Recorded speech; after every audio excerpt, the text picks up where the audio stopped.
Hey, what is going on, everyone? Welcome back to the channel. Welcome to Dano Crypto. On this channel, we show you guys how to make simple, effective, and easy moves in the cryptocurrency ecosystem. So we have another guest on the channel. You guys are like, what's going on, man? You stopped trading, you stopped showing us the TA, and now you're bringing on guests. What the heck is going on? Well, I'm getting back to the roots, my friends. We're talking about dollar cost averaging, and we're having awesome conversations with people that we have been following, the people that we respect in this space.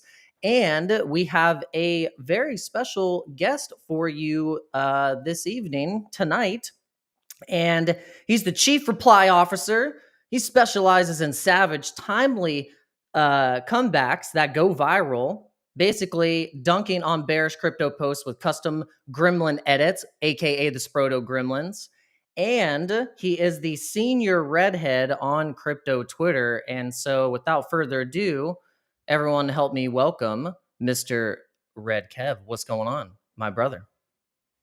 Senior redhead, I like that. How are you doing tonight? yeah, yeah. I was like, I don't know. I had to do some kind of intro. It's ridiculous, but No, I like it. But yeah, no. Thanks for having me. I know we've chatted before in some different spaces and stuff, but nice to have a little cozy environment here. So yeah, excited. yeah. Yeah. So, did you get a coffee? I know it's ridiculous. It's 8 p.m. and I'm drinking. I had to just make myself a latte to just kind of give myself a little second win. So, what are you drinking, sir? Oh, I grabbed a beer. Yeah, let's go. Okay. I hope that's cool. But yeah, I grabbed a. Totally fine. No, yeah. I'm on a thing right now where I'm trying to not drink at all. Like I don't have a drinking problem or anything, but I found myself taking tequila shot a little here and there, and then I started to go, oh, okay, I'm taking two, and it was a few times a week, and it's like, okay, I need to stop. I need to see if I can do a sober October and see if I can turn that into like a sober couple months with the alcohol. So, I well, I actually wanted to do sober October, and then I like messed up like the first week, and then I'm like, all right, I'm just gonna be moderate. I'll just moderately drink here and there, not get too crazy, kind of thing. Yeah. Yeah, I did the same thing in the first like few days. It was like I botched it. Like I was like, all right, I'm doing good. And then like the second, third day, I was like, but then I was like, okay, I got this. It's all good. You just did it because you were bored and kind of like a mental pathway programming that you have to kick. And so I've been good so far. I've been good since the third. So I think I'll be okay. Nice, nice. Yeah, but welcome to the channel, my friend. Yes, and you mentioned that we've been on a couple spaces together, and so I've always been fascinated by this area of crypto Twitter because I had a conversation with Ragsy yesterday, and we basically got into how the crypto space can be a double-edged sword, and depending on what avenues you're watching from, and basically information sources, which are our information rails, whether it be YouTube, TikTok, X. We're getting so many different angles, and some are pessimistic, some are more optimistic to the crypto space, and some can just get you chopped up and just get you all like send you in a psych ward. Would you agree? Yeah, absolutely. And I think you get a mix of all of that on Twitter. You can have the optimistic people, you can have the smart people, then you can have the man. They don't even believe some of their bearish stuff, but they're just bearish to rage bait to get the impressions, to get the Elon bucks. I'm thinking of James Wynn here because he just keeps making bad predictions, and it's like Yeah, you got to be doing it on yeah. purpose. You got to be like Jim Cramering this, where you're just doing it on purpose at this point because you just want some extra Elon bucks. So yeah, you get a mix of everything on Twitter. You got to find a way to tune out the noise and find the actual alpha, find the legit people. Yeah, yeah, exactly. So you've been able to, kind of navigate the space a little bit, and how we found each other was through crypto Twitter. So I want to say like the positive side is finding cool people that have a like a great voice, can talk well in spaces and conversation, about all of these different ecosystems. And sometimes it gets kind of tribal, but then I find that whenever I've heard you talk on spaces, you've kind of talked about just kind of navigating certain ecosystems, whether it be Ethereum, whether it be Bera, maybe kind of testing out Solana even a little bit, or just like, and just then kind of figuring out what you like, you've been doing this, right? Is this how you've been navigating the space? Yeah, I think for a while in crypto, I wasn't doing that. But yeah, I think once I started experimenting, going out to different chains, seeing different dApps, I mean, you really got to play around with things before you really start to understand them. So yeah, I'd say I do a fair amount of experimenting, go to different chains, even if they suck and I realize they suck. Gotta Yeah, give it the no. old college try for a little bit, and then Yes. once you're like, yep, this is terrible, I'm not making money, then you can bridge back. But it's fun. I don't know. Yeah. I think it's fun to explore and say you were, on this chain, even if it was for a brief moment. Exactly. Yeah. And I think it kind of and really I think it goes back to the roots. Like that's how we originally discovered crypto. We just kind of like had to get our feet wet back into, and I'll ask you and I'll kind of give you a kind of a follow-up question is I got into crypto in 2021, like early. Even it was, I think I remember the exact, it was January 2021 where I really finally was like, all right, I'm going to like start like watching content and try to download this stuff. I'm trying to figure this out. I'm actually going to make some series, try to make some purchases here, start dollar cost averaging. So when did you start your crypto journey? When did you actually, the two questions here. When did you discover Bitcoin? Like, when did you hear about it? Because we always heard about Bitcoin, but we never pulled the trigger. And then we go, oh, if I would have, when did you learn about Bitcoin? And then when did you actually like purchase your first crypto? Which Bitcoin are we referring to for this question? Ah, yes. Good response, sir. We're talking about BTC, but then we're going to get into the Okay. other Harry Potter, Obama, Sonic, Tanidu, of course. I mean, why would else would you not be on the channel, sir? So we're going to get into that. But I got to ask you Yeah. about your origin story here first, all right? No, I hear it. Yeah, no, BTC. I think like a lot of people, I heard about it. I don't know, was it 20, maybe 13, 2014? So super early. Of course, I would have been rich if I actually got in, but like back then you had to like, it was a process just to get a wallet. And even to get a wallet, like you had to go through forum posts. And I was in college, so I was just like, yeah, I'm just gonna go back to smoking weed and playing video games, and I'm chilling. Like I don't Playing need this in Counter my life. Strike, playing World of Warcraft, whatever it was at the time. Yeah, yeah, I'm gonna Everything go all hop at on once, Rocket literally League. rot in your brain. Yeah. So that was pretty much my introduction, and then at some point I had to see the Silk Road. I just had to see it. I never did anything on it. I wish I did. It'd be a lot cooler, but I have no cool story of buying anything. But I went on there just to see it, and like it was just cool to see like BTC, and you could just buy stuff with it. It fascinated me. Like what? Like how is that money? How are people accepting that? But again, I just kind of faded it and was like, oh, if it's big later, I'll figure it out. And of course, it became a lot bigger since 2014 or whenever I first saw it. So I think I want to say I bought some maybe like crypto like 2020, early 21, but I didn't really care. I didn't really like get into it until like What and mid where did you 21. buy it? What app did you use? Because I'm always curious about this. Like, what was the one that you were like, okay, I can figure this one out, or I'll do it here. Oh, Coinbase. Yeah, it was the Coinbase. Okay. simplest. Okay.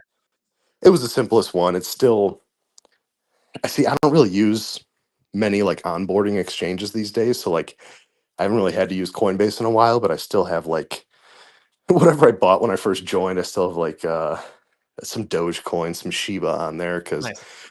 when you join crypto, you got to buy that dumb stuff. Some Polkadot, because that's the future. I love that you just mentioned that, man, because that was my first crypto transaction was actually Polkadot. I bought Nice. Polkadot on Gemini, and I was like, all right, I got to figure this out. All right, so that's a network. Okay, I'm gonna send it to this. So I sent it to another exchange. I was like, okay, I'm gonna send this Polkadot over here to this other exchange, and it was Voyager at the time. And yeah, so it's cool. Yeah, so that's funny you mentioned that. Yeah, The old Polkadot, Polkadot. freaking Yahoo Finance articles got me into Polkadot because that was going to be the next Ethereum. So yeah, Polkadot was an early one I bought. I think one of my first once I started really caring about crypto was Ethereum. I was super big in NFTs, and Yeah. back in 21, like yeah, there was a couple Solana NFTs, but like nah, there was really no Solana NFTs to think of until a little bit later. So it was all ETH and Mhm. Bored apes. I think bored apes was one of the big signals that got me in. Of course, top signal, but it got me here, so it worked out in the end. Yeah. It's really and so yeah, we'll kind of I want to go down the NFT rabbit hole because that's kind of what I want to pick your brain on. I actually I feel like I hit a fork. I kind of hit like a fork in the road a little bit. Like when I got into crypto Twitter and got into and started DCAing, and then what got me into NFTs and this whole kind of paradigm shift of like quote utility. I'm one of those rare ones that actually does believe that NFTs do have utility, but we haven't really cracked like people just we haven't really scratched the surface just yet. It's still an early adopting market. It's just there's so many things that you can do with it that with the smart contract capabilities, the creator rewards, the ability to basically, you know, tokenize everything about your business as an artist. It's really cool. So that's actually what got me into because I'm an artist, I'm a musician. I thought about it in terms of like, oh, if I like tokenize and had an NFT that people could use as a ticket to come to my show, and then that would get them discounts on merch or discounts on whatever I'm selling. And then I thought like, oh my God, the sky's the limit. You know, you just start going crazy.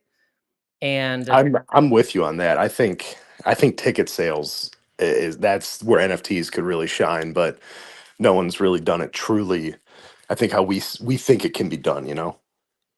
yeah, it's like, why make it so complicated? It's pretty simple. You make very dedicated collections for your specific concert, and if people buy those NFTs as the ticket, then it's an on-chain tick. Like people, and it's so funny because people would save their tickets back in the day from. I still have my tickets from my old hardcore shows and my old, early 2006 shows that I went to, in like a keepsake. So it's the same damn thing, but imagine it has a cured value over time and it still gets you like discounts on the next show. Or it just shows and it builds value in being able to tokenize certain things. And that's how I always looked at NFTs. And I was like, why isn't anyone doing this? Like Taylor Swift, she already makes bank. She would be destroying. The Swifties would be buying NFTs out the wazoo. Yeah. And I Am think I crazy for saying this, Redkev? Or no, no, I'm with you. I think that's always been the functionality of NFTs that I've wanted to see. I think someone did it with, was it Coachella tickets at one point?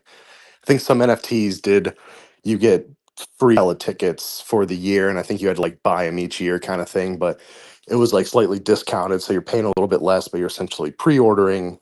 You still have to, buy the plane tickets, get there. And then, yeah, you got like a VIP access. There was like a special room, or I don't know what they do, a special tent for you kind of thing. yes, yep.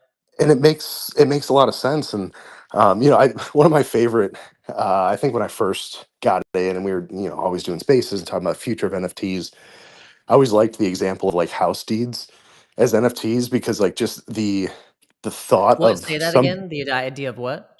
like house deeds, Oh, house deeds. Oh, like a yeah. deed to your house. That's what propy. That's what prop. Have you heard of propy?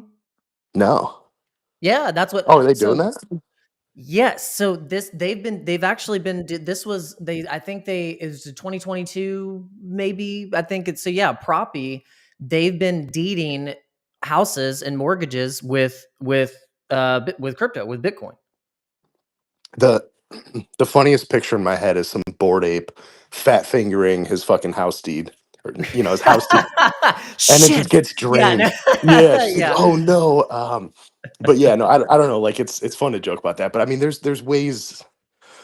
It wouldn't just be in your MetaMask, like your house deed wouldn't just be in your MetaMask. And like I think was it California was trying to do driver's licenses maybe on chain. Some state was trying to do that. So obviously it's not going to be like in your MetaMask. It's a little bit different system and process, but Yes, but to what but putting it on chain would be great. Butan is doing that with Ethereum. So you mentioned that they're doing IDs or meta or records. I don't know to what extent, but they're doing it through Ethereum. And but Oh, it's not. I don't know wow. if it's through NFTs, but I mean, it would be a type of you know. I don't know if it'd be a type of non fungible. I don't know how it would be set up, but yeah, they are doing this though.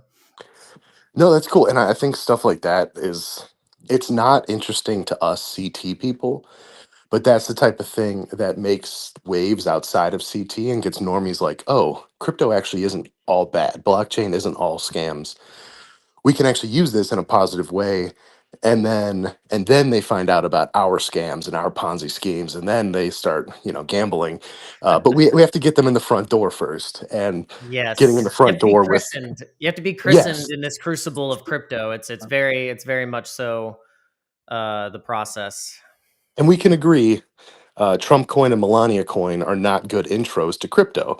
So we Yeah, have to let's have pull that other chart up. things. Let's pull that chart up. Oh It's like gosh. it's man, it's the Melania charts even just like it makes I saw so Melania. bad. I hadn't seen it in forever, and then Meteora did their airdrop, and they sent a bunch to the Melania deployer, and then they ended up buying it back and burning it. So really kudos to that team for being like, we messed up, we're gonna buy it, burn it. But I noticed Melania, the Twitter account, has posted 10 times since it launched beginning of this year. And I was like, that's not even once a month. Like, that's barely once a month. It's like, dude, well, Yeah. how did that happen, man? I know, yeah, and man, if you look at, I mean, this one was really bad. I mean, like the Trump coin at least had like some spikes, it had some little bit of movement, but this one was just like it was just a slap in the face. This one was just like we're rugging you right now, And the you Trump one know. had a pump the other day. I think it was a couple days ago. I had some silly long on it on some perp decks that I was farming, and I noticed it was up a lot. And I was like, oh, snap. Okay. All right. Trump coin had something going on. I have no idea why it Yeah. pumped, but Well, I'm curious to see what you think about this, Red Kev. So I have this theory, with Solana. I'm kind of a rare one. Like I try not to get too tribalistic. Like I'm weird. Like I like Bitcoin, old school. I like Ethereum. I like Polygon. Um, and and I also like Solana. I mean, I've really enjoyed Solana. I had a great experience coming onto Solana for the first time. I know it's had its issues. It's definitely had baggage with all the FTX stuff, but I have still also a soft spot for Solana. yeah, And I can't help it. I mean, I like it. And trust me, like I love Ethereum too. I'm OG ETH. ETH is what helped me like learn about crypto too, smart contracts and all that stuff, and dApps and things. I think it's necessary for anyone to use Ethereum coming into crypto. It's just like that. Wouldn't you say? Like you gotta use Ethereum. Like, what are you doing? yeah, Ethereum or the L2s, the EVM L2s at this point. Yes. But it's funny you mentioned Solana. Do you remember Pogs, like growing up, like Yeah. the little Yeah. Yeah. things you threw at the ground? Yep. They onboarded me to Solana because they have a NFT project, or they used to. I have no idea what's going on with them. Oh, okay. Yeah, I kind of remember. Yeah, did they have a coin, or they were gonna do a coin? I think they had a coin. I didn't follow it. I played the game a couple times because it was just like virtual Pogs as a kid. It was so nostalgic, and but yeah, that was I bought Solana on Coinbase, like sent it right to a Phantom like 2022. And Hmm. yeah, that was my first interaction on Solana, was buying this Pog NFT. And I think I still have them because it's like, I don't know, you can't, they're probably not worth Dude, much anymore, but you can't sell your yeah. first, man. Yeah, yeah. It's crazy. Yeah, and but the thing I wanted to mention about Trump is that, what I feel like this is still a good strategy. I don't know if you use this strategy for when you're kind of trying to find your picks, or if you're trying to want to, see what is going to be a new narrative coin. I already know what your favorite coin is, and we'll get into that, and kind of how you discovered that and what led you to the ticker, The the ticker is thicker Harry. ticker. Ticker is Harry.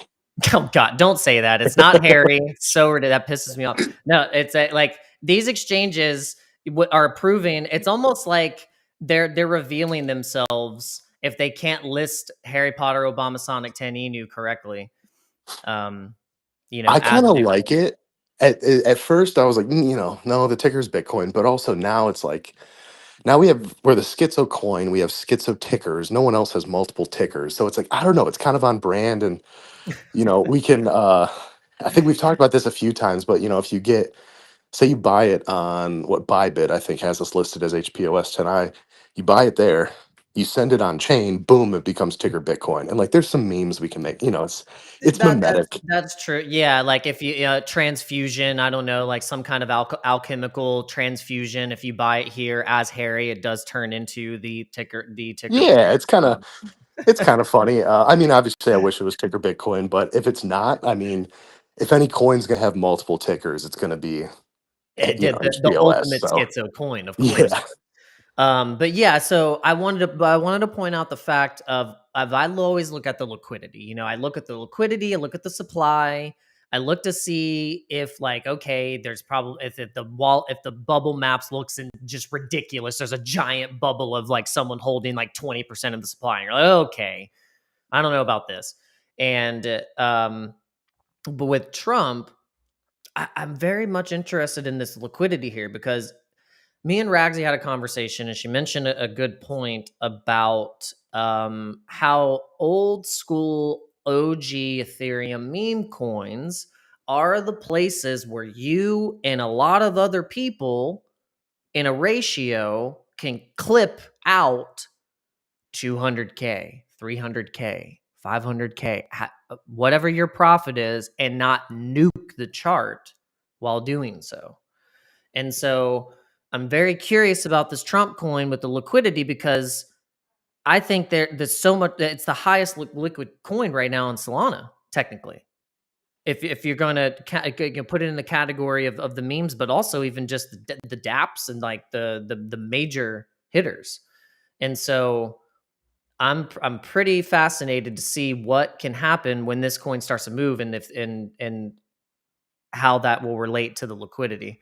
And I think that with the ETH memes, I've seen this where like Shiba Inu, Pepe, um, and I even think Wojak and these other coins have been able to kind of hold the chart up at least a little bit stronger with a strong ETH liquidity pool. What do you think about yeah. this? No, I agree. I think that's why I never went too heavy on Solana, was because say you have a really big win, you know, you have to twop it out. And that might take a while, and the chart might be down 40% by the time you're done. So, like, you're just losing money. Where ETH, make a good trade, you really want to get out.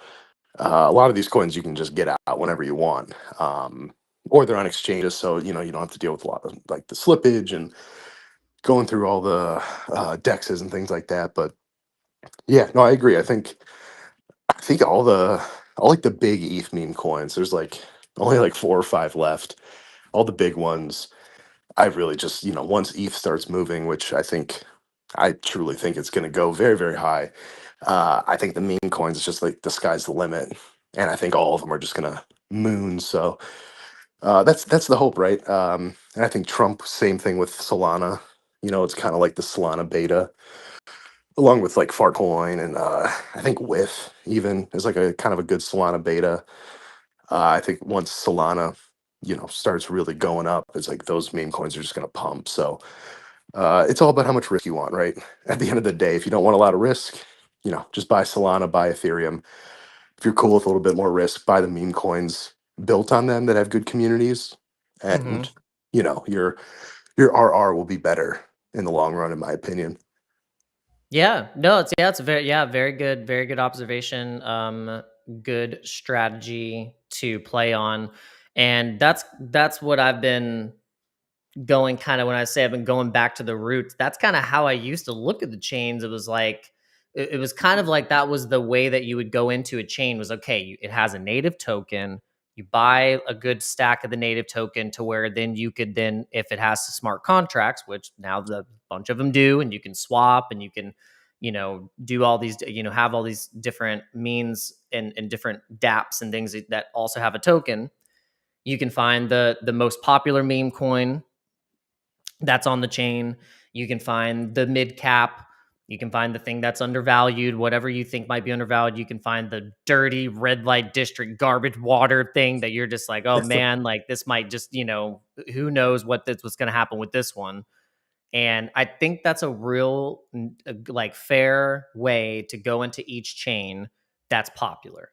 So you could do that with Base, you could do that with Solana, you could do that with Polygon, Pulse Chain, Ton, Avalanche, whatever you want to do.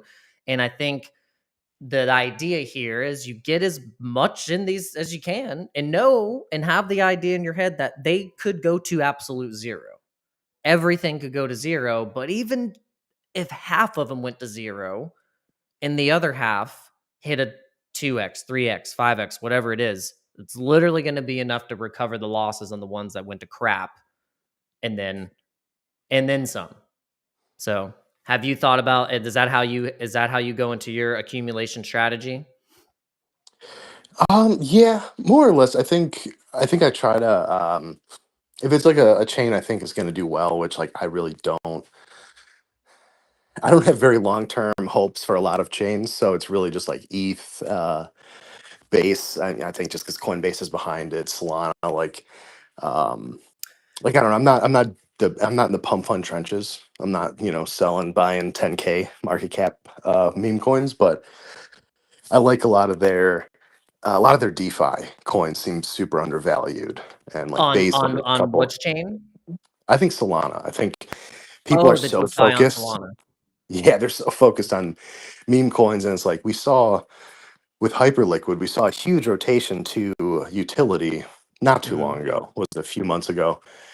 And then the perp dexes started popping off, and then of course, we kind of locally topped for a little bit. But no, I think a lot of those DeFi coins, eventually someone's going to care about revenue. Eventually, someone's going to care about the fundamentals. It always happens. You kind of go from memes, you flip flop back and forth. So it's like all about finding the actual decent products out there that have coins, and just buying and then waiting for that rotation because eventually it comes. It's not fun. It's not. You can't meme it. It's not like fun like that, but you can definitely make some money that way. Yeah, and I'm glad you pointed that out, because I've thought the same way. Is that you can get very much easily distracted by the dopamine hits of going into said trench of whatever the ecosystem is, and Solana is a perfect example where they got the users, they used the dApps that were able to get the almost gambling type hits to start to tokenize and create the launch pads. But what that did was spur all the other launch pads on all the other chains, because the every other chain realized that, oh my gosh, that's getting people to use crypto. Is getting people to like actually use crypto and give you quote utility to actually get people to even get, to use the chain.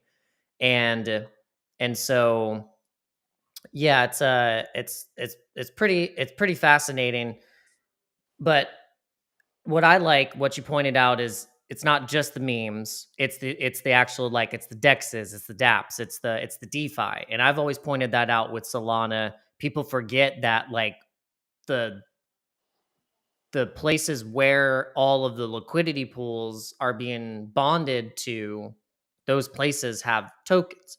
And a lot of the times, when they make revenue, they're going to be doing either quote buybacks, or they're going to be hopefully propping up the ecosystem. And I've just seen it before with something like Orca and Radium. When I got into the Solana ecosystem, early, like 2020, gosh, 2022, yeah, like late 2021, 2022.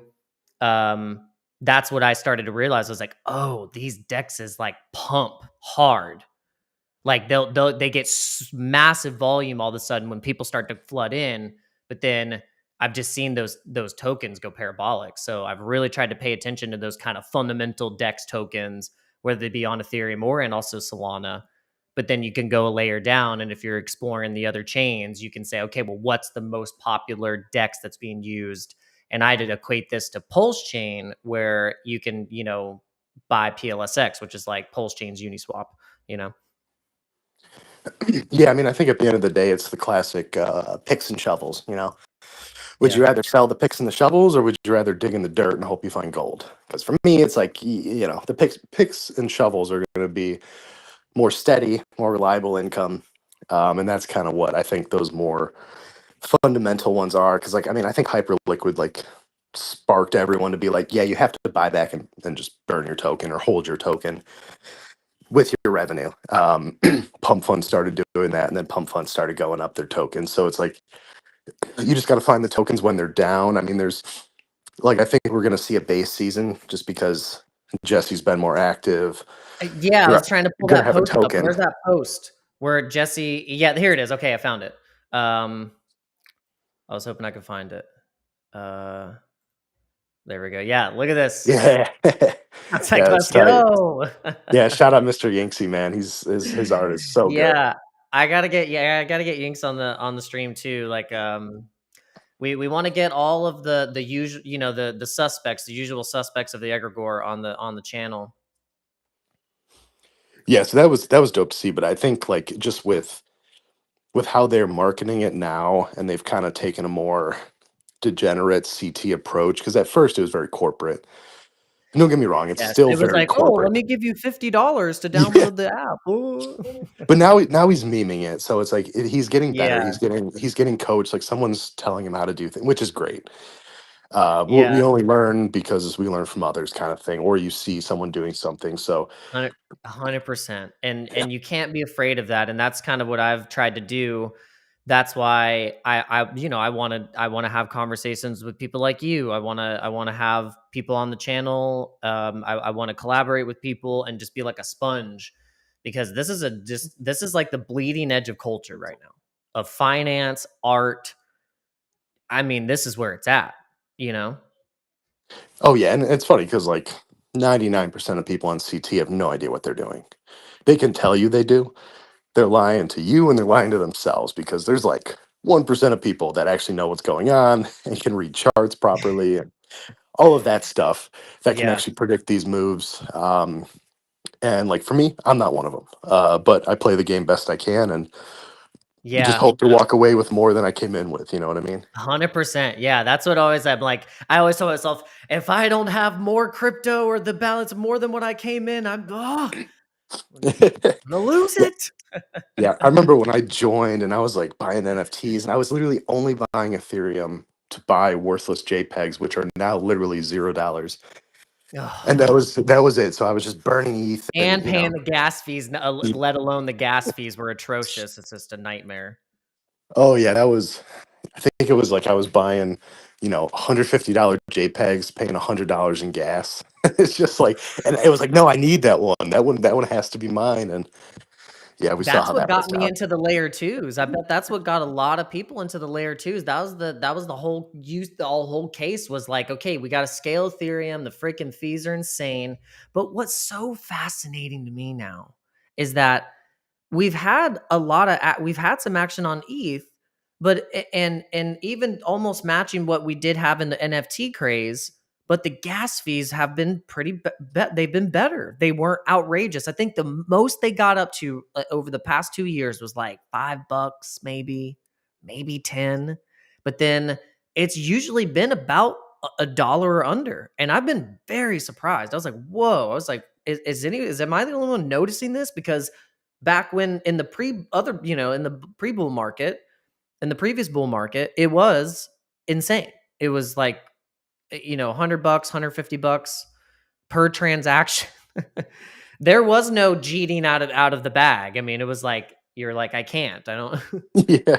Well, it was like you were trading NFTs and, you'd free mint an NFT, you'd spend 50, $60 on gas. So now you have to make at least 120 to break even. So it's like if that Yeah. NFT doesn't pump, you're selling for a loss or you're just keeping it in your wallet forever, which I got a graveyard of NFTs in my wallets. But Oh man. yeah, no, so Yeah. it Well, was my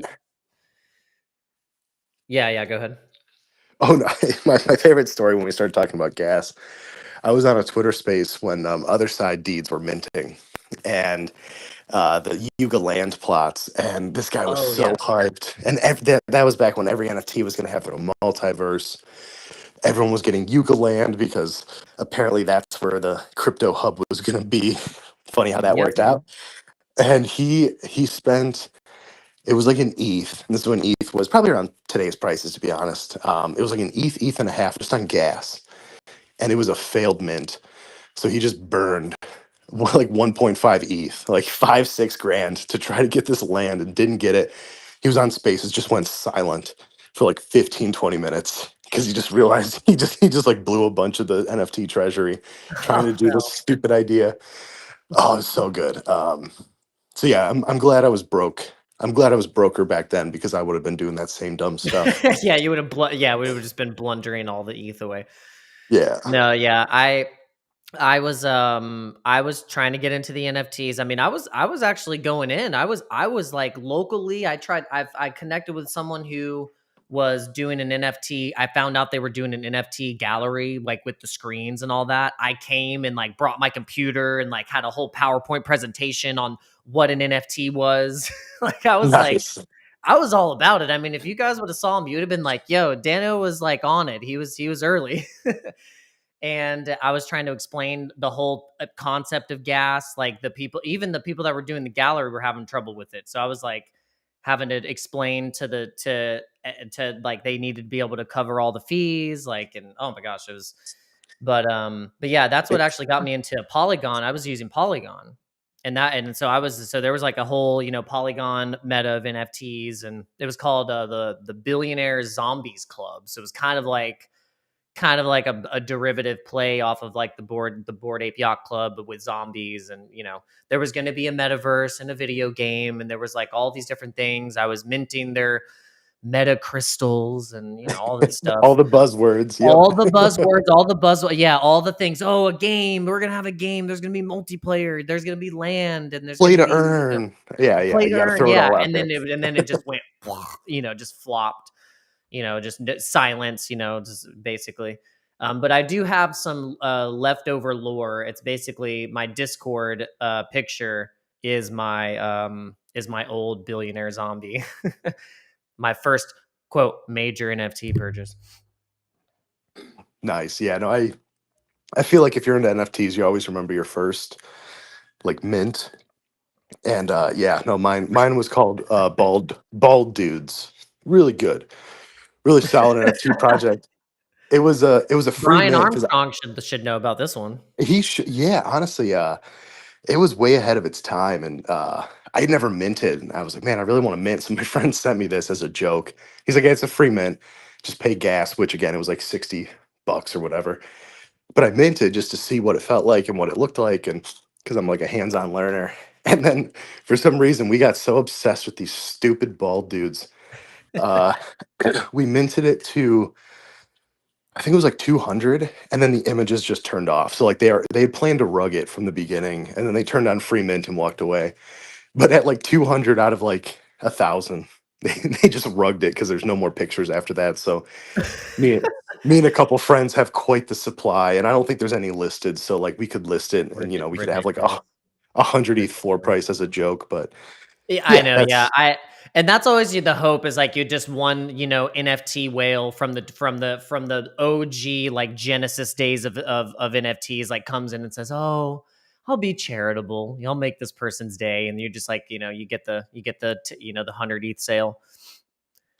yeah, that's the goal. I mean, I've told people no one should be upset if and when my PFP sells for a large amount of money, because it will one day. I already have my back. I have my forever PFP Sproto. It's a red one. Okay, Um, can I see it? Can I see it? Do you have it like on chain somewhere? yeah. Shoot, I bridged it to Barachain. I can Oh send it my to god, you. see this guy, this freaking guy. I I, bridged it to Barachain. Okay, well now that we will ice break on Barachain. All right, so explain to everyone what the heck that is. What is Barachain, and should you test out this ecosystem? personally, I love Barachain. Okay. The people there, like, because they went through like 3 or 4 years of testnet slash no chain, and just were minting these pictures of bears smoking weed, and that's just so funny to me. And then they were selling for like 100 ETH. Like they were selling for exorbitant amounts of money before the chain launched, because you got a really big airdrop. And yeah, I mean it's really DeFi though. It's like they don't really, their meme coins just don't do well. I hate it, but it is what it is. The meme coin's just not there. But they got a lot of good Yeah. DeFi. Like the Bear coin itself, you can natively stake it for, it's like 60 or 70% because they use part of the bribes that projects send in. Uh, yeah, I don't know. Proof of liquidity is, if you want to learn more about proof of liquidity, look that up because I don't know. I can't always explain it super well, but um, essentially they always have fees coming in, projects bribing, yields. So you can get like 60, 70% on just pure Bera. And then on top of that, you can do a lot of stuff on chain and get even more. But Okay. um, I don't know. But it's good people. The people that have stuck around till now, because there was a lot of shitty people kind of in the beginning and grifters and scammers and stuff. And it's like, Mhm. Natural. I mean, that's just with yeah, any chain. There's going to be people that are like the OGs. They try and do their best, but then there's always going to be some people in there that are just like they're in there as like snakes. I mean, let's just be honest. I mean, any financial thing where there's going to be places to make money, there's going to be freaking people in there trying to extract. 100%. And I know the foundation over there has admitted that like they didn't do everything. Hindsight's 2020 at the end of the day. Yeah. So obviously they acknowledge that not everything was perfect. They're trying to turn it back around. Some weed company just announced a DAT. I don't even know what DAT stands for, but they're just going to buy a bunch of Bera at some point. Um, so that's cool. But yeah, I don't know. They're working, but like the Smokey, he's the founder over there. He has a lot Smokey the bigger. Bear. Smokey the Bear. Yeah, Okay. exactly. Yeah. He has a lot bigger visions than just whatever it's at right now, and he wants real businesses on chain. Like they're very much I mean, working. hey, look at I mean, what I like to do is I just go by DeFi Llama's been pretty solid. I mean, they're very good at trying to get as much of the on-chain data as they can. And so I use it as I've used it for a few years as just trying to get some, you know, comparisons of these chains because we always hear about these chains. Oh, we're doing this and we're doing that. And then if you go to the actual DeFi TVL and the 24-hour DEX volume or the stable coins, you're like, oh yeah, you're not popping off like you say you are. Um, I kind of that's what I give the say to Cardano. Cardano's just like, oh, there's so much activity over there. And I'm like, when was the last Cardano app you used, and when was the last time you like sent a stable coin and like used a stable coin on Cardano, or know of any stable coin that is on Cardano? Never. So, I hate with Cardano. Berachain, I hate Cardano a lot with Berachain a passion. is at number 18th spot. It has let's see, stablecoin market cap was 176 million, and then you got bridge TVL. So that's what's actually I noticed with Berachain is that it did have a pretty decent bridged TVL compared to other chains, kind of in the number 17 spot. But in terms of DeFi TVL, it's number 18, kind of up there with Mantle, Say, Chronos. So I mean, it is up there for a chain that's pretty degen. It's hitting with the big boys. So Yeah, I think they were born in the Olympus DAO Discord, so they're very much DeFi guys. And that's and I think maybe we'll get raided by Barra right now. yeah. Well, it's funny, man, because I remember like pre chain and like right when it first started, I remember being very vocal about like um I hope some meme coins pop off, but this is a DeFi chain. And I remember people being like, no, it's not just a DeFi chain. We're gonna have all this other stuff. And it's like, no, it's a DeFi chain. I think you have to respect your roots to a certain extent. Like proof of liquidity itself is very DeFi oriented. You're taking the rewards away from just the validators and giving it back to the people. And like it's just a different process. It's not just a EVM fork. So it actually is unique, which is dope. Um, but yeah, no, I like the guys over there. I buy a little bit here or there, especially because I think it's like under $2 still. So I try to DCA a little bit every couple days, as long as it's under two, and then um, probably would above two. But I think the market itself has to improve. Yeah, I think I'm looking at it on because I know it's on OurBit. I think you can buy it Yeah, spot on OurBit. And yeah, you're actually so we'll get into that too. Like so I'm kind of repping the OurBit ticker Bitcoin shirt. Um, I've always had a good experience on OurBit just buying spot. Like I've traded on here, testing out all the stuff, but really like I always get a good experience with just kind of buying my favorite stuff on here. You can buy all the classic stuff, but yeah, Barra. $1.81 right now. And when we just had this is the daily, so this is like any of those wicks that you see right here was 10.10, where Binance and CZ basically, rugged us all. Yeah. Yeah, Just but all got honestly, if you're getting Bear though, if you're just like sitting on it, highly recommend throwing it into some sort of whether it's the native staking from the foundation. Although I think there's a 7-day unstake period, so if you don't I want just to do bought that, some there's right other now, so options. there you go. Nice. Well, there's other options if you want to send it because I buy Bera on OURBIT and then send it to my wallet and like stake it and use it in Yeah, DeFi. yeah. So, but This a is lot of all I stuff. have right now in my Ourbit. Very, very slim. I just have I have $16 of ticker. So I got to but how I view this is I have $262 of ticker Bitcoin. That's how I price my Nice. tickets. I price them Yeah. at $1. Future price. Yeah. No, I think I think I sent a bunch over there when they first opened up deposits because there was like a giveaway, and so I just sent some ticker Bitcoin there and just never took it off. I just have a bunch of ticker Bitcoin on OURBIT Nice. just because why not? Nice, yeah, and yeah. By the way, guys, you get this is we're talking about kind of going into DeFi, using these protocols and stuff like that, and just like this is what is so important. I feel like people kind of forget about this is that you should experiment with using these networks and these rails and knowing that your coin can be sent on different networks like your stable, especially your stable coins. And it's just being able to have the freedom to have your money be liquid and frictionless. That's the whole point of crypto. And that's what I think when you do something like what Redkev is doing, going into Bera, like testing out stuff, farming or whatever it is, and you just start to get more experience. You're leveling up your character. You're leveling up your digital ID. Everyone's always, people are complaining about the digital ID, but I know for reasons, but this is our digital ID. Crypto. We pay with that, we vote with our money, signing these damn contracts and these messages on our on our wallets. Yeah, and I mean a lot of projects look at your wallet if there's like an airdrop. It wasn't Arbitrum, Tia. The don't buy Tia, don't stake Tia. But it was a very good airdrop, and it was for very specific people that used DApps, were very active, were power users. People can see your wallet and they can be like, oh, this wallet. They don't know it's you, but they're like, oh, this wallet was very active on Uniswap or Aerodrome or wherever. We should airdrop them because they seem to know what they're doing, and they helped whatever chain, whatever this or that.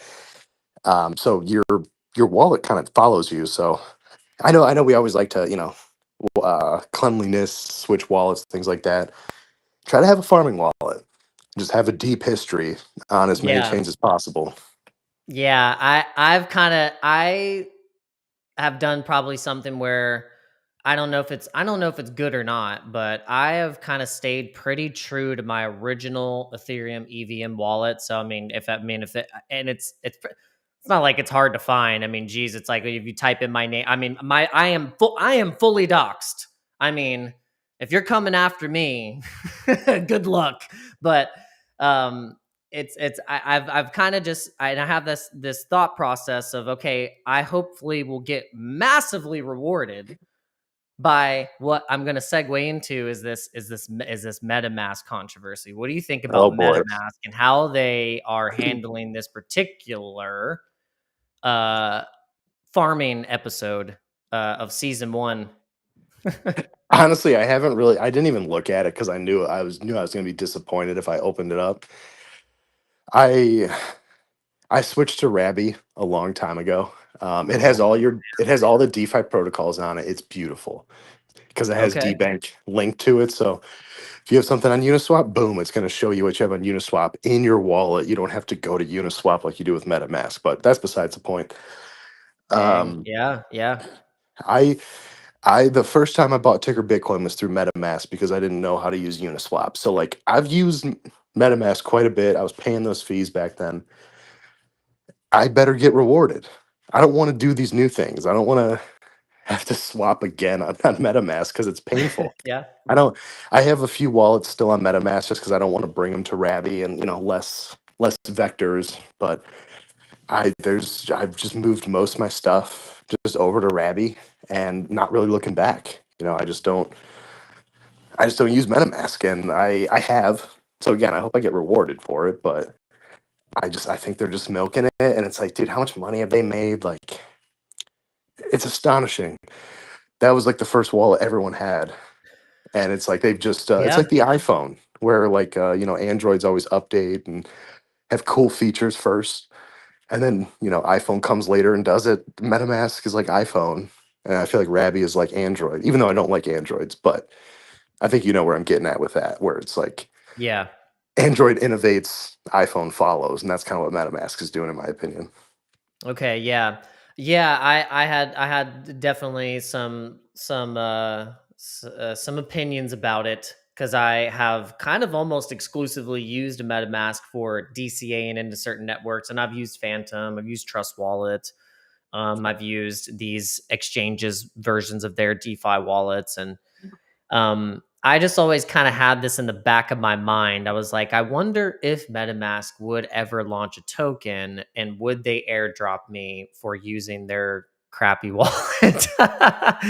And so I kind of just have like taken I've kind of sacrificed, I guess, just like the Pulse Chain community, I feel your pain, being sacrificed.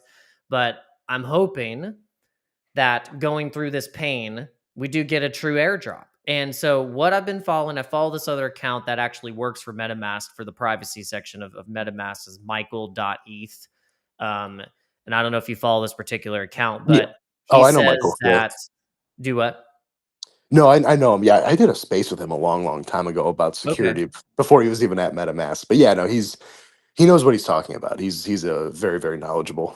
Yeah, so I follow him. We've communicated as well, just kind of like through messages and stuff like that. And I like he's pointing out the fact that the rewards and the points is separate from the actual airdrop.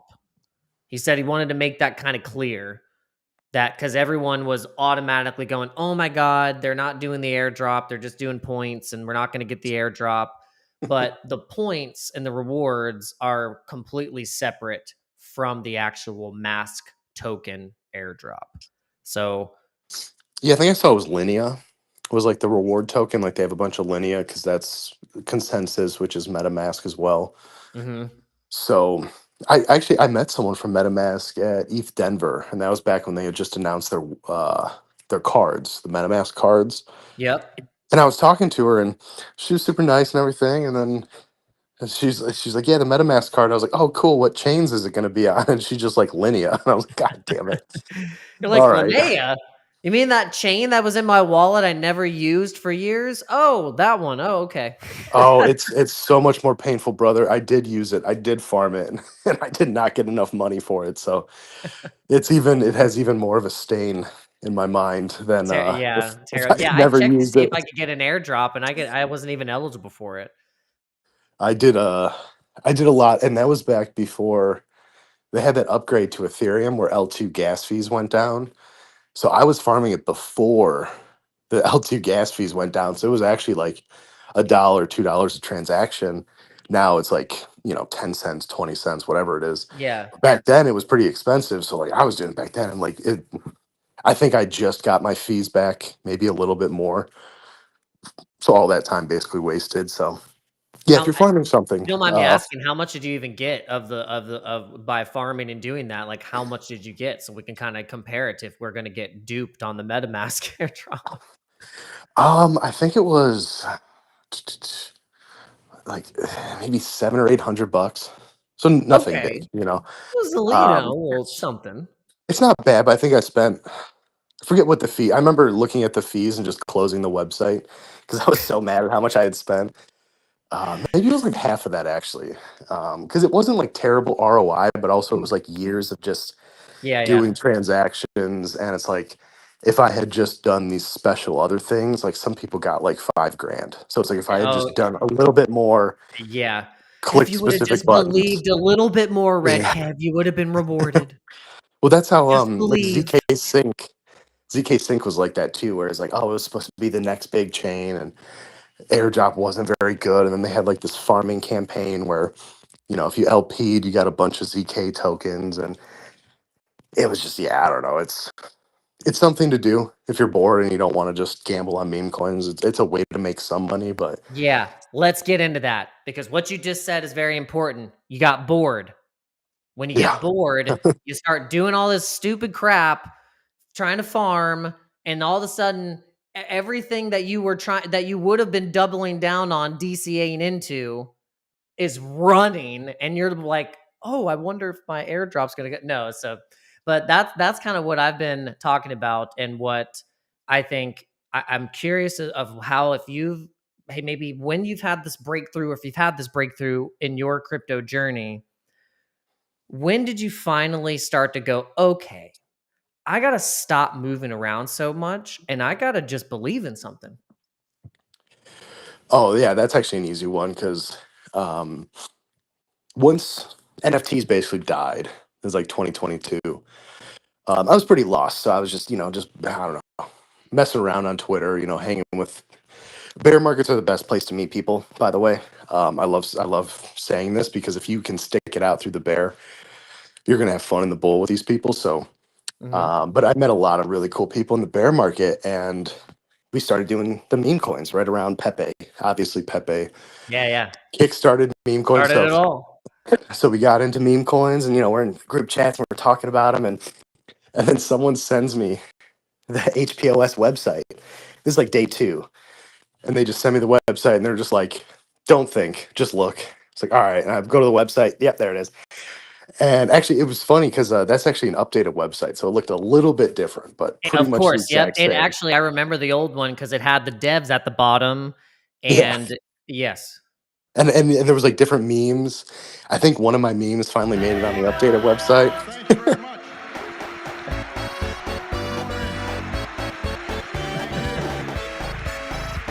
Thank you so much. Love it. I love the website. Yeah, so someone sent me the website and was just like, "There's worse things to buy," and I was like, "You're right." And so I bought some. I downloaded Telegram. I downloaded Telegram for this project. Went in.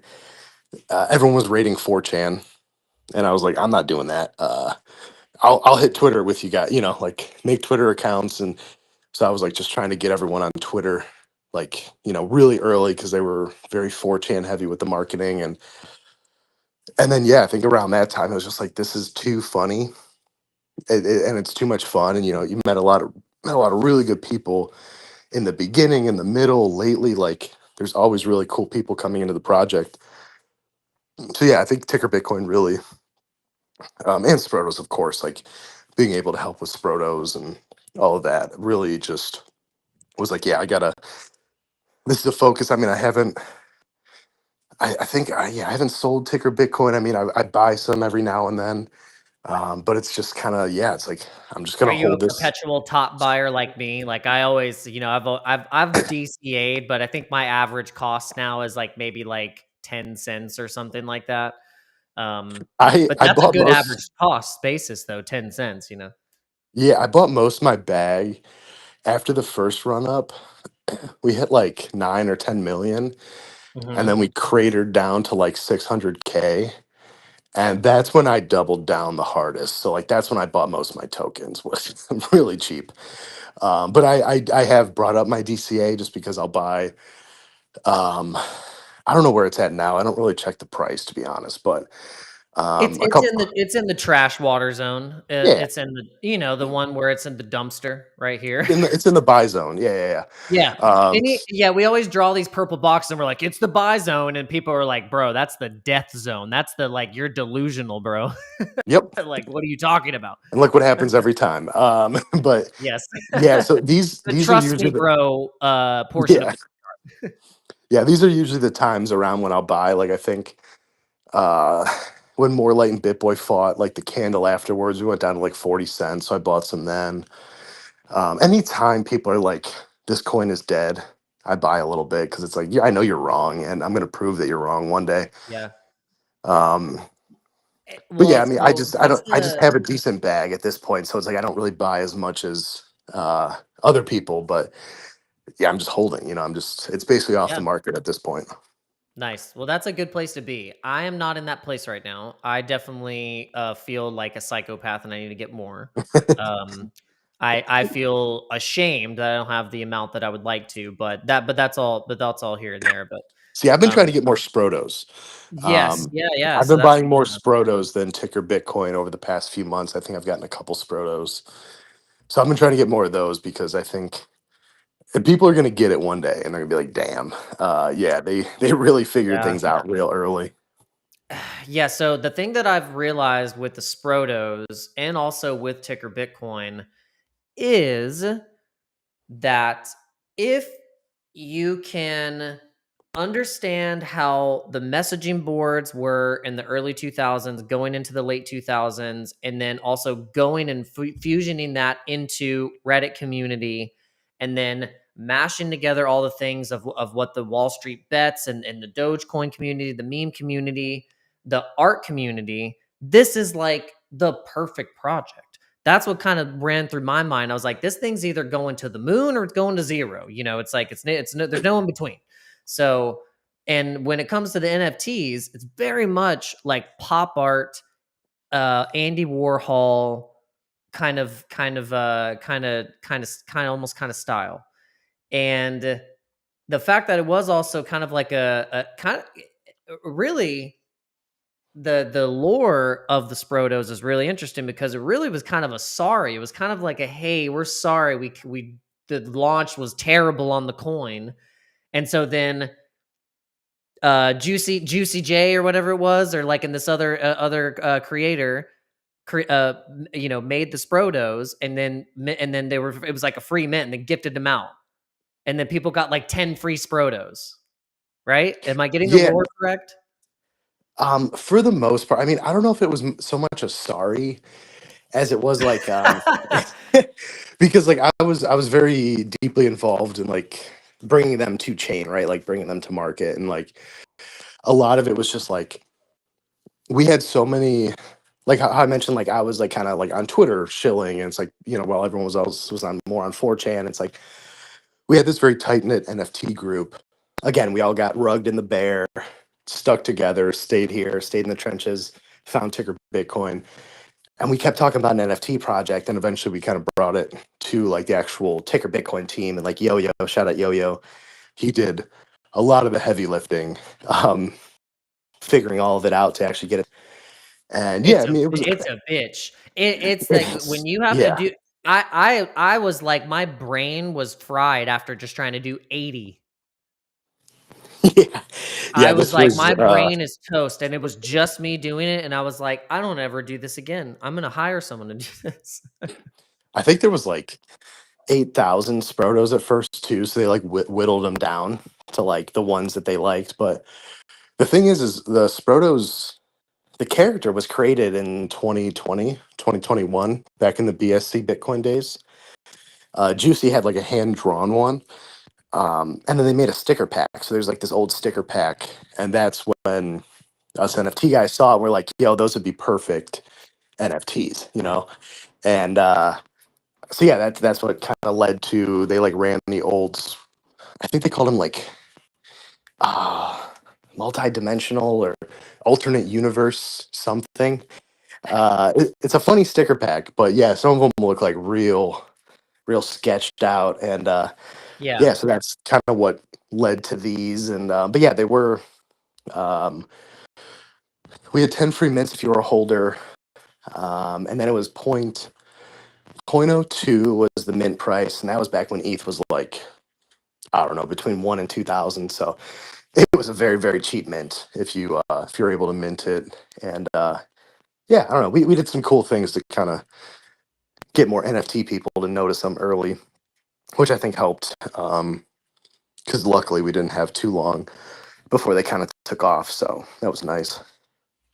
yeah. So you just kind of like sidelined me here, Redkev. So you were like, oh, you were so partly responsible for getting these on chain. Yeah, I was. Yeah, I mean, I guess it's so weird because it was such a community driven thing.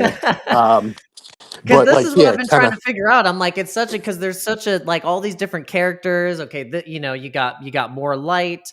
His name's not even James. I don't even know his name yet. He didn't even tell me. I've ran into him and I still just call him more light James. It's not even his freaking name. I won't. I can't. I know his name because it came out in the fight. They doxed him during that fight with Bitboy. Yeah, But I so missed it. I wasn't paying attention, so he just needs to tell me. I'm like, I sent his damn mom coffee. I mean, for Christ's sakes, he can at least give me his freaking first name. oh, More it's so light, funny. and he's not, and where is he? He's not. Is he even watching? Gosh, I mean, I don't know. It's funny. VMU's mom. One time I made a video, and it was like Paul. You know, Paulie. Paulie of OX. course, of Okay. course. He he hates I've us. been through it all. I've been rugged on Okay. everything, man.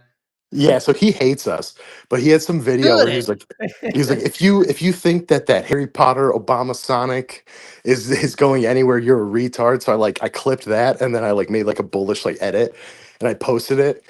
I guess VMU, Find who's that like the right now. actual contract deployer, he like messaged me and he's like, my mom thought you were hating on the project with this video, and I was just dying laughing because it was just like Paulie, and yeah, we all know he's a shithead, but yeah, no. So Dude, there's there's so much. God, I could just go into so much, and I wonder what you would think about this because, like, the way that I got, like, I guess my street smarts in this space was getting rugged by Ben.eth.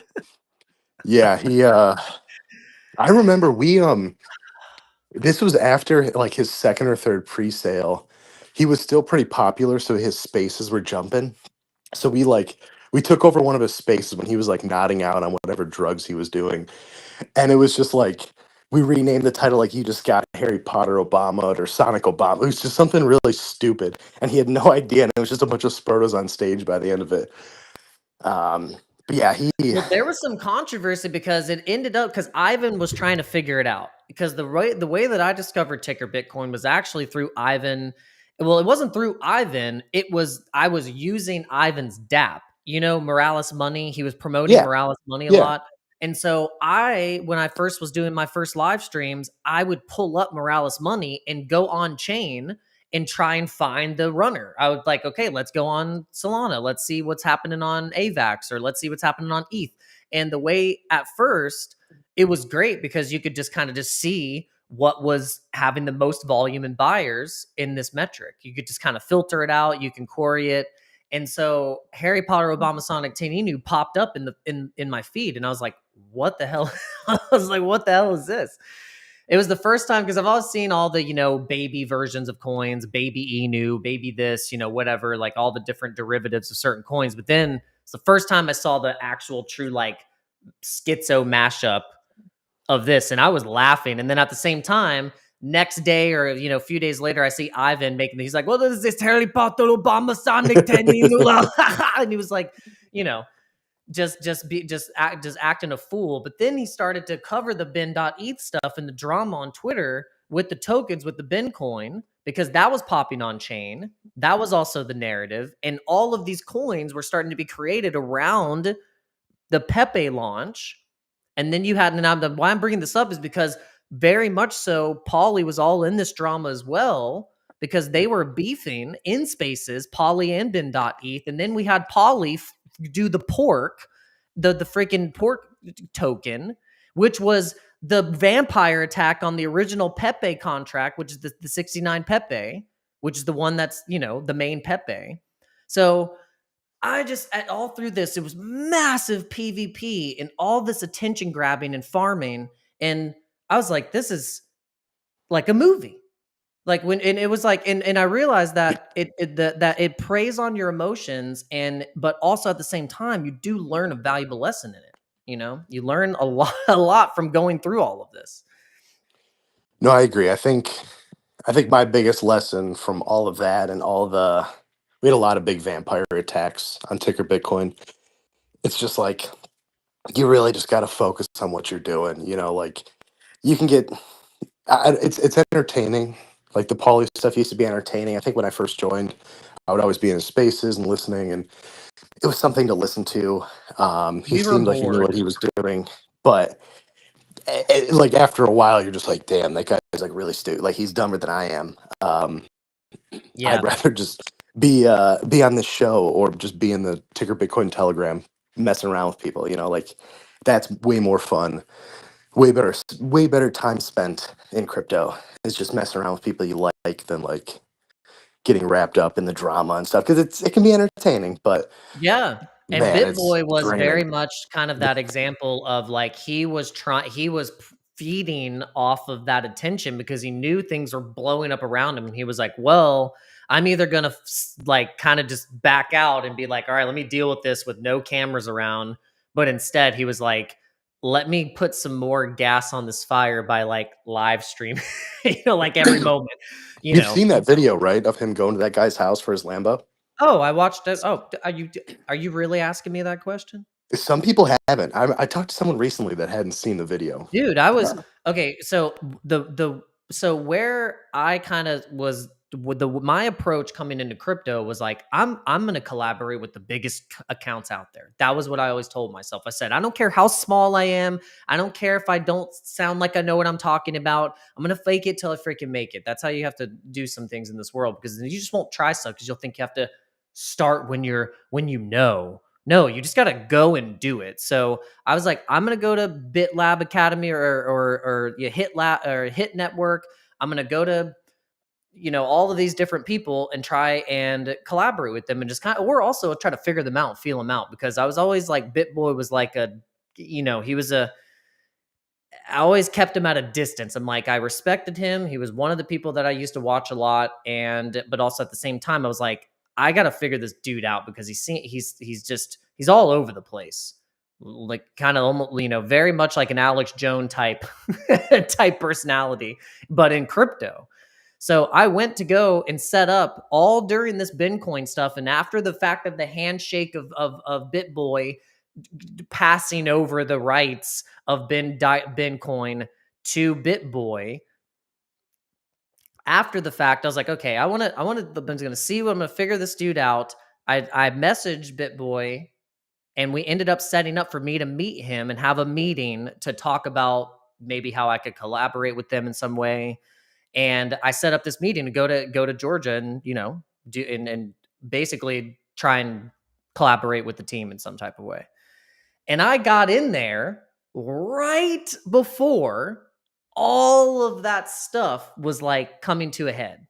All of that drama, all of that stuff. And I ended up getting kicked out of the place because there was so much tension. There was so much stuff going on that I was hanging around a little too long. And they thought I was like an insider informant for BitBoy or something like that. That I was going to like sabotage their computers or something. It was just like, it was crazy. It was this whole like kind of debacle, but I came in right on the freaking nose of them basically like having this entire like blowout in the company. And so it made sense me going there and having this experience and being like, "Whoa, what the heck is going on?" Well, that's cool though that you got to be there.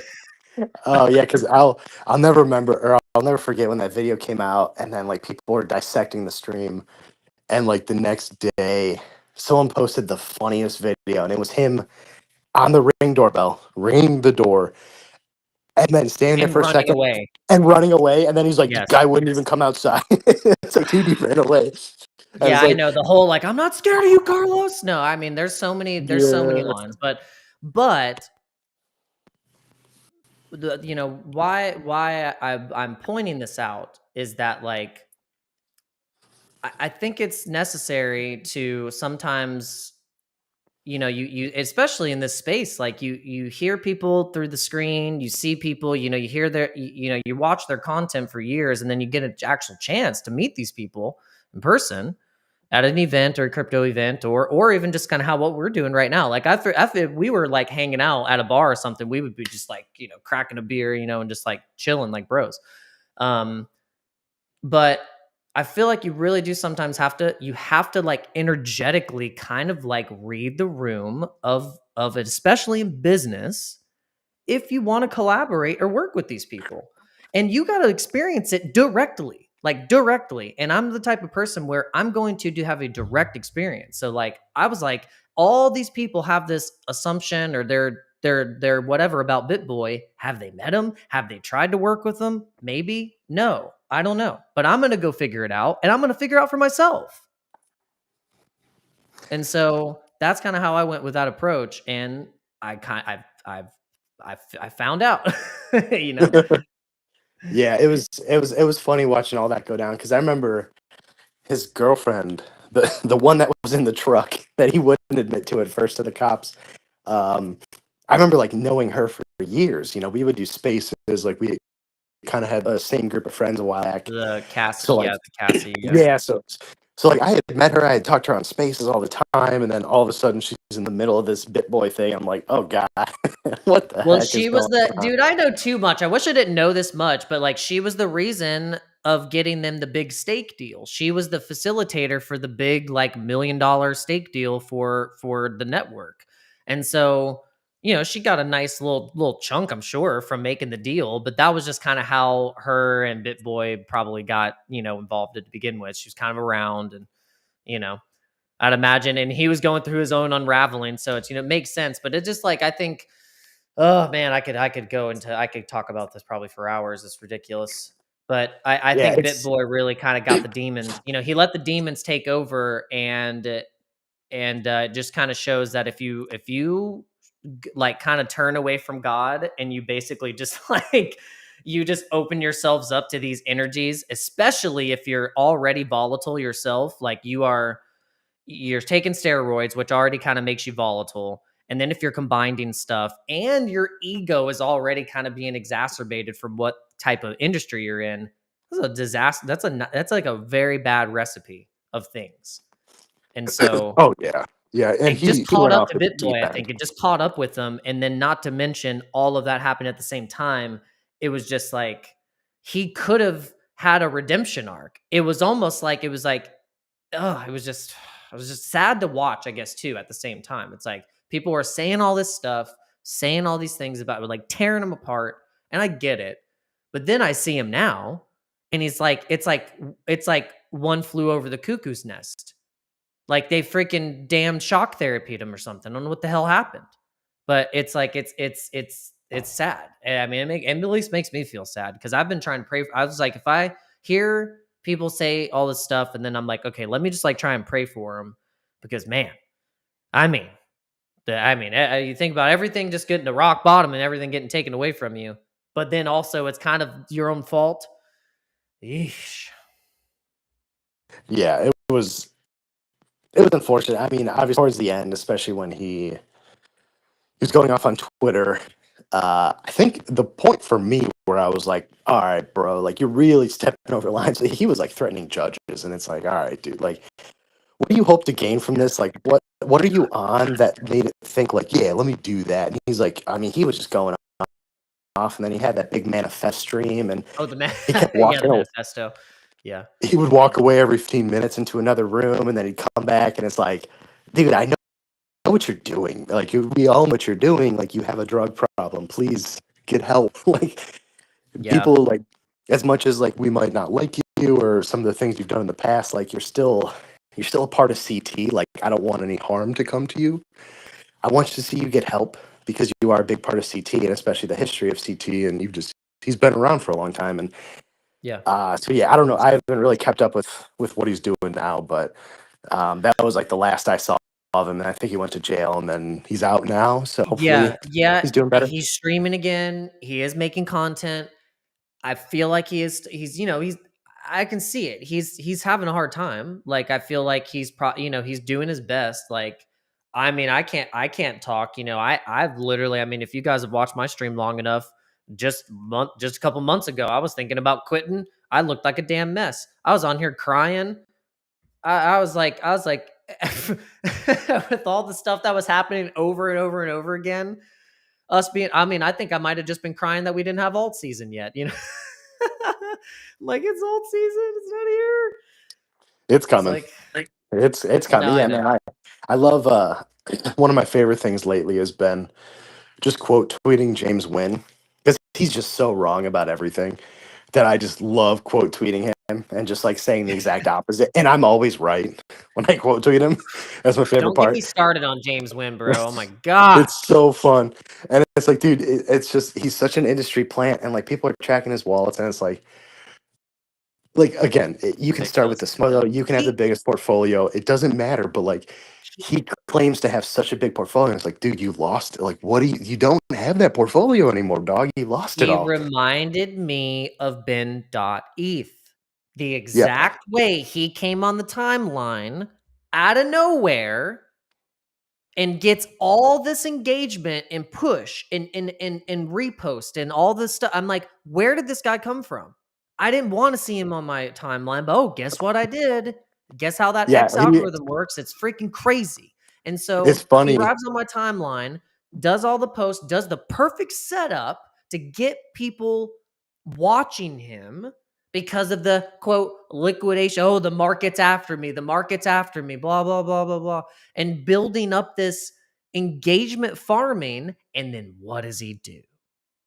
Tell me what he does. That is always the classic thing that these people do when they get the engagement farming. And then what do? They post a CA.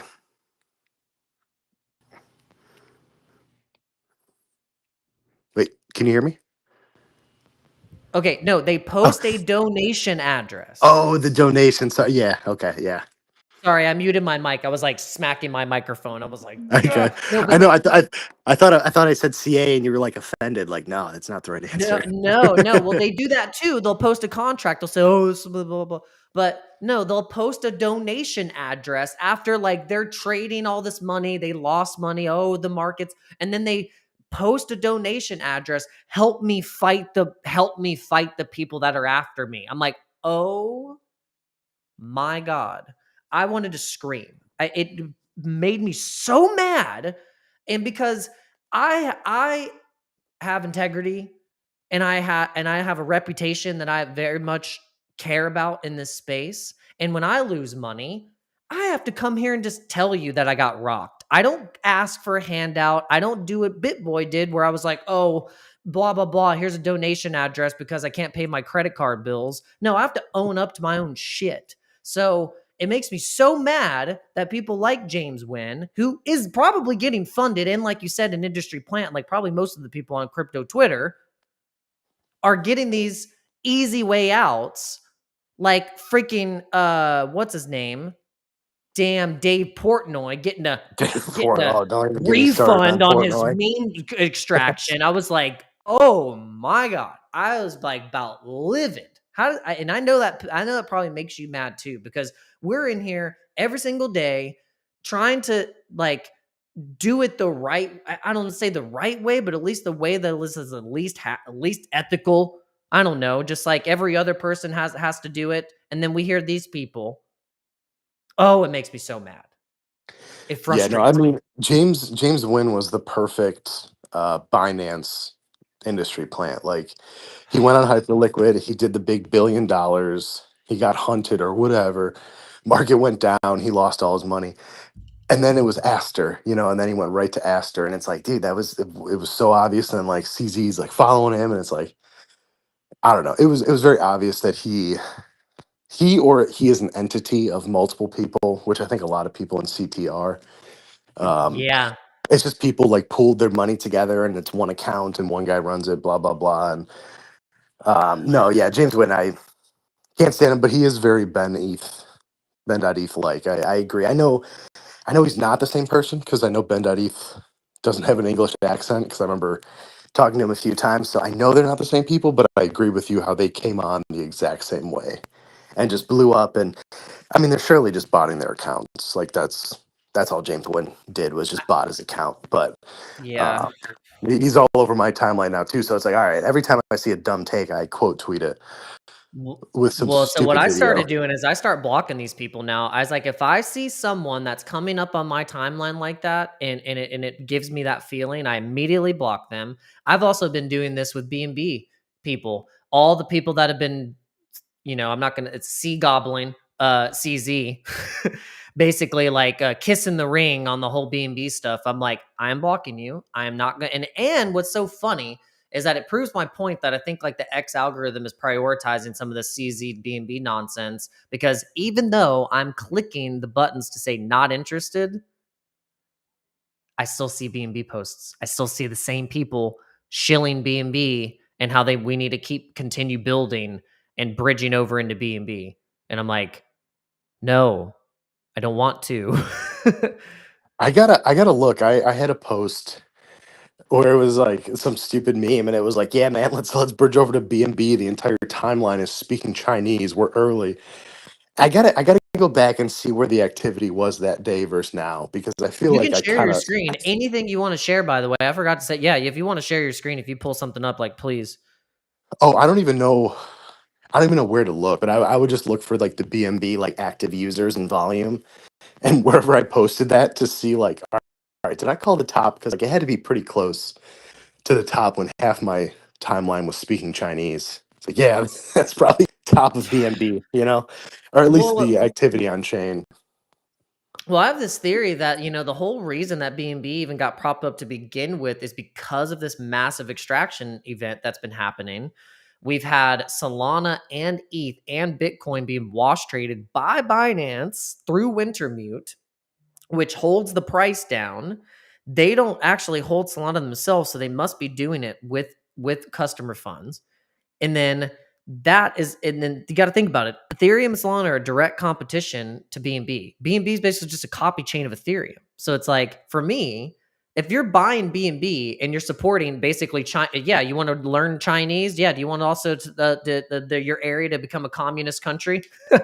Get black bag for making too much money and not doing what the government wants you to do? Absolutely not. So it's called DeFi. So I'm not gonna be a part of this crap, this extraction, and be like, I'm gonna take part of this like this is real crypto. It's not. And I'm Yeah, firmly believing this now, because it's been a direct attack on where actual people are, users, and I'm not gonna fall for the crap that Binance and CZ are perpetuating. I don't like it. I don't like it. I think it's like every, I don't know, 4 to 6 months, there's a new chain that gets a bunch of hype. Late 2003, it was AVAX. AVAX had like a month long like season, With where with people. COQ Inu Yep, and exactly. Yeah, because Pangolin and all that stuff. Yep. I sold a big bag of whiff because I was early to whiff, and I sold a big bag to like go over to AVAX. I'm like, oh, AVAX, it's the future now, and it lasted like a couple weeks, and I lost all my money there. I was like, ah, sweet. Um, so it's like Yeah, every that like one was quick. Yeah, the AVAX real quick. little trench of AVAX was kind of quick. That one was It had a quick. second. It had a second running earlier this year or late last year too. So like AVAX has had a couple little seasons. Sui had a Yep, yep. season in there at one point. Tron, of course, had a season, Mhm. and it's like I learned that if I'm bridging to a new place, I am always late. So I just stopped bridging to new places.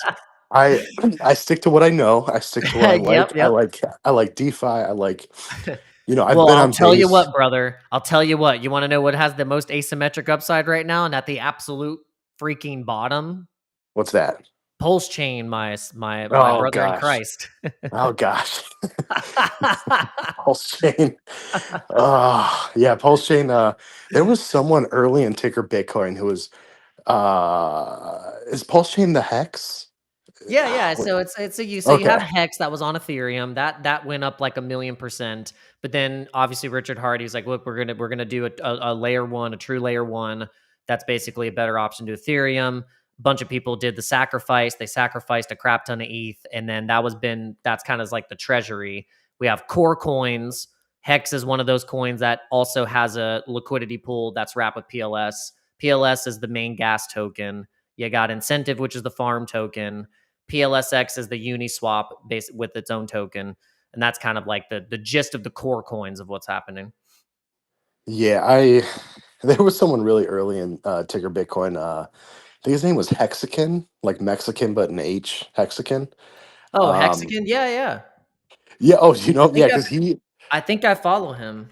nice. Yeah, he was super early in ticker Bitcoin. I remember he was very early and kind of like saying, hey, like kind of cheering on the Twitter raids. Because again, we were a lot of it was 4chan focused. It's like, dude, I don't know if you've tried to use 4chan lately, but like those captchas are very difficult. I used to send them in the Telegram, and someone would like do it for me because I didn't like I couldn't do it. And I'm just like, guys, I haven't been on 4chan in years. Like this is all You're talking about BS where to me. it's like the trying to find the like it's like 7 letters, but it's like all, you know. Yeah, it's like I don't know. They make it really hard. Again, I haven't been on 4chan in a while now. But early on, I was rating because everyone was rating. But at a certain point, I'm like, guys, I'm done. Like, I'm not going on 4chan. I will raid Twitter, and that's what I'm going to do. And it worked out, at least for me, because I didn't have to go on 4chan, and 4chan was very hard. But I think Hexakin was early, and he was like, I think a bigger account. So he was like, I don't know, cheering us on early on. But Yeah. yeah, I never got onto Pulse. Um, I mean, I've been on most chains though at this point. I think it's I've just always like experimenting and like you try to find the undervalued chains and the chains that might have a good airdrop and Yes, yes, yes. And so this is why I'm trying to bring you over. I'm trying to bring you over, Redkev. You know, so you can lose all your money over here too. No, I'm just kidding. No. If you like experimenting, you like DeFi, I think you'll like Pulse X. I think you might like Pulse Chain. You might actually like it. It's very simple. It's look, you got your LP that you can add. Right when you click on Add LP, it'll bring you to the pair. You provide the liquidity. You're then getting an incentive token. That's what the whole point of this and what the incentive token is for. You're just farming incentive token, and in doing this, you're providing liquidity in PulseX for these main pairs, which is like the stablecoin pairs with Ethereum or the wrapped Ethereum or Hex pair. These are the main ones that I like to do, is like the 3 in the bottom, which is the Hex and Pulse, Pulse, incentive PLSX. And then just, easy to farm these. But why I was so interested in it is like when you look at incentive token, and if that thing even gets to, like a quarter of the value of what it was before, it's a massive pump. And that's just what I think about in the Pulse chain ecosystem in general. It's at the absolute bottom. And if Richard Hart has any plan or genius plan, what happened before, I didn't know this, but if you know the history of Hex and also with Pulse Chain with the sacrifice funds, the last time that the Hex whatever was donated or whatever was in the treasury for Hex, when it started to leave and get routed into Tornado Cash, which is the thing that's happening right now, is the controversy, is that the sacrifice funds went into Tornado Cash and has been routed, and everyone's like, what's happening? Is he stealing it? Is he running off with it? What's going on? Well, when that happened with Hex, Hex went up thousands and thousands of percent. oh, so he pumped his bags. Okay, well that's So he good. pumped the That's bags. So he pumped the yeah. bags. I don't know how he did it, but he did it. So whatever. If you're in the coin, so that's what benefits you. But this is what's so fascinating, and why I love this type of crypto stuff, because this is why we're here. We're here to get the most asymmetric upside without having the least amount of control of supply through VCs. And we've figured that out, that some coins are better than others when it comes to that in terms of control of supply, the lore, whatever it is. Pepe proved that. A lot of other coins have proven that. But that's why we're here, right? We're here to discover this stuff. So I think with that, there could be a true insane pump with this ecosystem that could sideline a lot of people. And I don't know. Something's telling me you better have a couple $100 in Pulse Chain. And then that's just for me personally, because I would hate to have been watching this the entire time, knowing what I know, and then not have taken the risk, because it's a risk. We're all taking a risk here. So why not go into something that you're like building a thesis on and you believe in? And then now that right? Yeah. No, I'm with you. I've been doing that sort of with Hyperliquid lately and the Hyper EVM chain, because they have a lot Okay. of really good DeFi, and everyone has points. There's all these magical points. But Yep. I think Hyperliquid is, I don't know, man, something about it. Like yeah, they have some unlocks. Like I don't know, they have a small team. So it's like, yeah, of course, some of the team is going to sell, whatever. They deserve it. They built a heck of a product. It changed the game to more dexes than sexes, which I think we can all, it's kind of what we came here for, right? Decentralization, or at least that's the meme that we came here for, Yeah. was decentralization. Yeah. So Yeah, we I didn't all but come here to just, like, give all of our stuff up to the exchanges, like, it kinda is exactly. ridiculous. So yeah, I've been a big fan of their ecosystem lately. So I've been trying to do more stuff because they have a second airdrop, and they've released zero information on what the criteria is. So it's like a lot of people are speculating using hyper EVM, using their chain, is going to be a I part haven't of their used it next yet. airdrop. There's some good stuff. I mean, Yeah. it's the same like what you just showed me. It's like with LPing, like there's a really good project called Project X, which is just LPing essentially. Well, it's like a swap, a bridge. You can bridge. It uses have you ever used Jumper Bridge? No. Okay, well, it's trusted, but it's like an aggregator, so it just kind of finds the best price. But like they use their tech, so you can bridge just natively on their DApp. So if you want to explore it, you can bridge in, LP, swap, do whatever you want to do, and there's a lot of lending if you're into like the lending, borrowing side of DeFi. Mhm. I mean, they got a little bit of everything. It's a little, some of it's above my head, but Yeah, that's so because I see Pendle, I'm familiar with Pendle because it's yeah, multi-chain. So, yeah, so Hyper, you can use it on Pendle to do all the yeah, the yield stuff. Okay, cool. yeah, and like Kinetic, they just I think they just did their snapshot for points. So Kinetic was like a liquid staking token. Yeah. But yeah, no, they have quite a nice little ecosystem built out. I mean, we're gonna see one of them just TGE'd, one of their swaps just TGE'd, and it wasn't super good. So people kind of have a bad taste in their mouth. So we'll see how the rest do. But I mean, dude, if you can string together 5, 6 airdrops, even if it's $500 a pop, like little wins add up over time. So Yeah. that's Yeah, they do. They definitely do.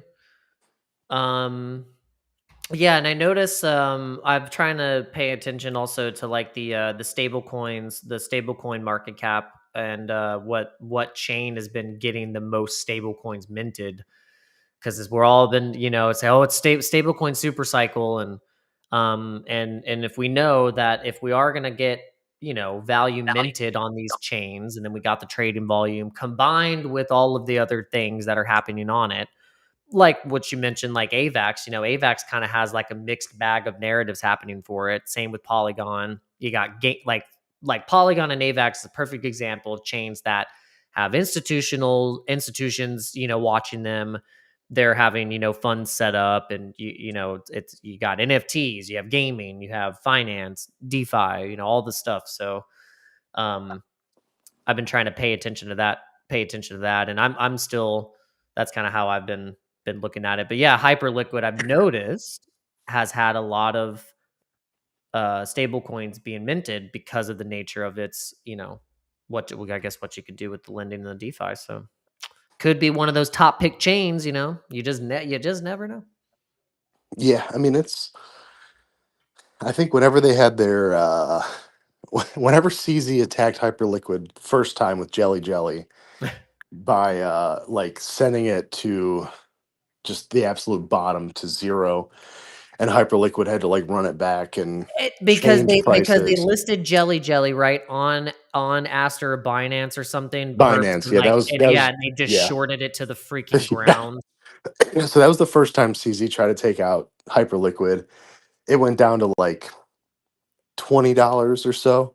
Like that was the easiest buy of any alt, like of any big altcoin. Like, um, and then obviously he tried to do it again with Aster, and it's just, yeah, Hyperliquid's good tech. I Well, mean, it and kind they're of also created the, getting picked up by all the apps, like, so basically like MetaMask and Trust. I think it was Trust Wallet too. Was it Trust Wallet? I can't remember which. There's a few different platforms that are using Hyperliquid to initiate oh their yeah, perps.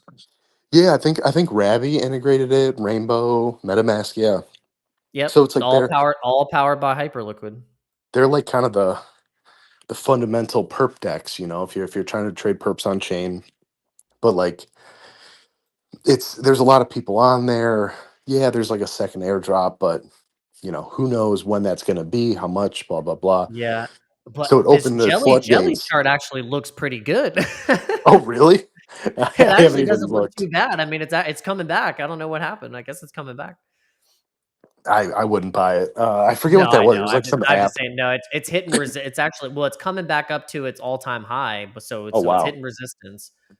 It's or it's getting or no, not or it's getting close. Yeah, at least to the wick. Like there's like a nice giant wick here. So it's like trying to it's testing the wick area, which is like basically uncharted territory. So Yeah, yeah, no, no, you just I mean with these things, it's such a dice roll, but um yeah, it was funny to watch that play out, and then it was funny to watch CZ try to take out Hyperliquid again.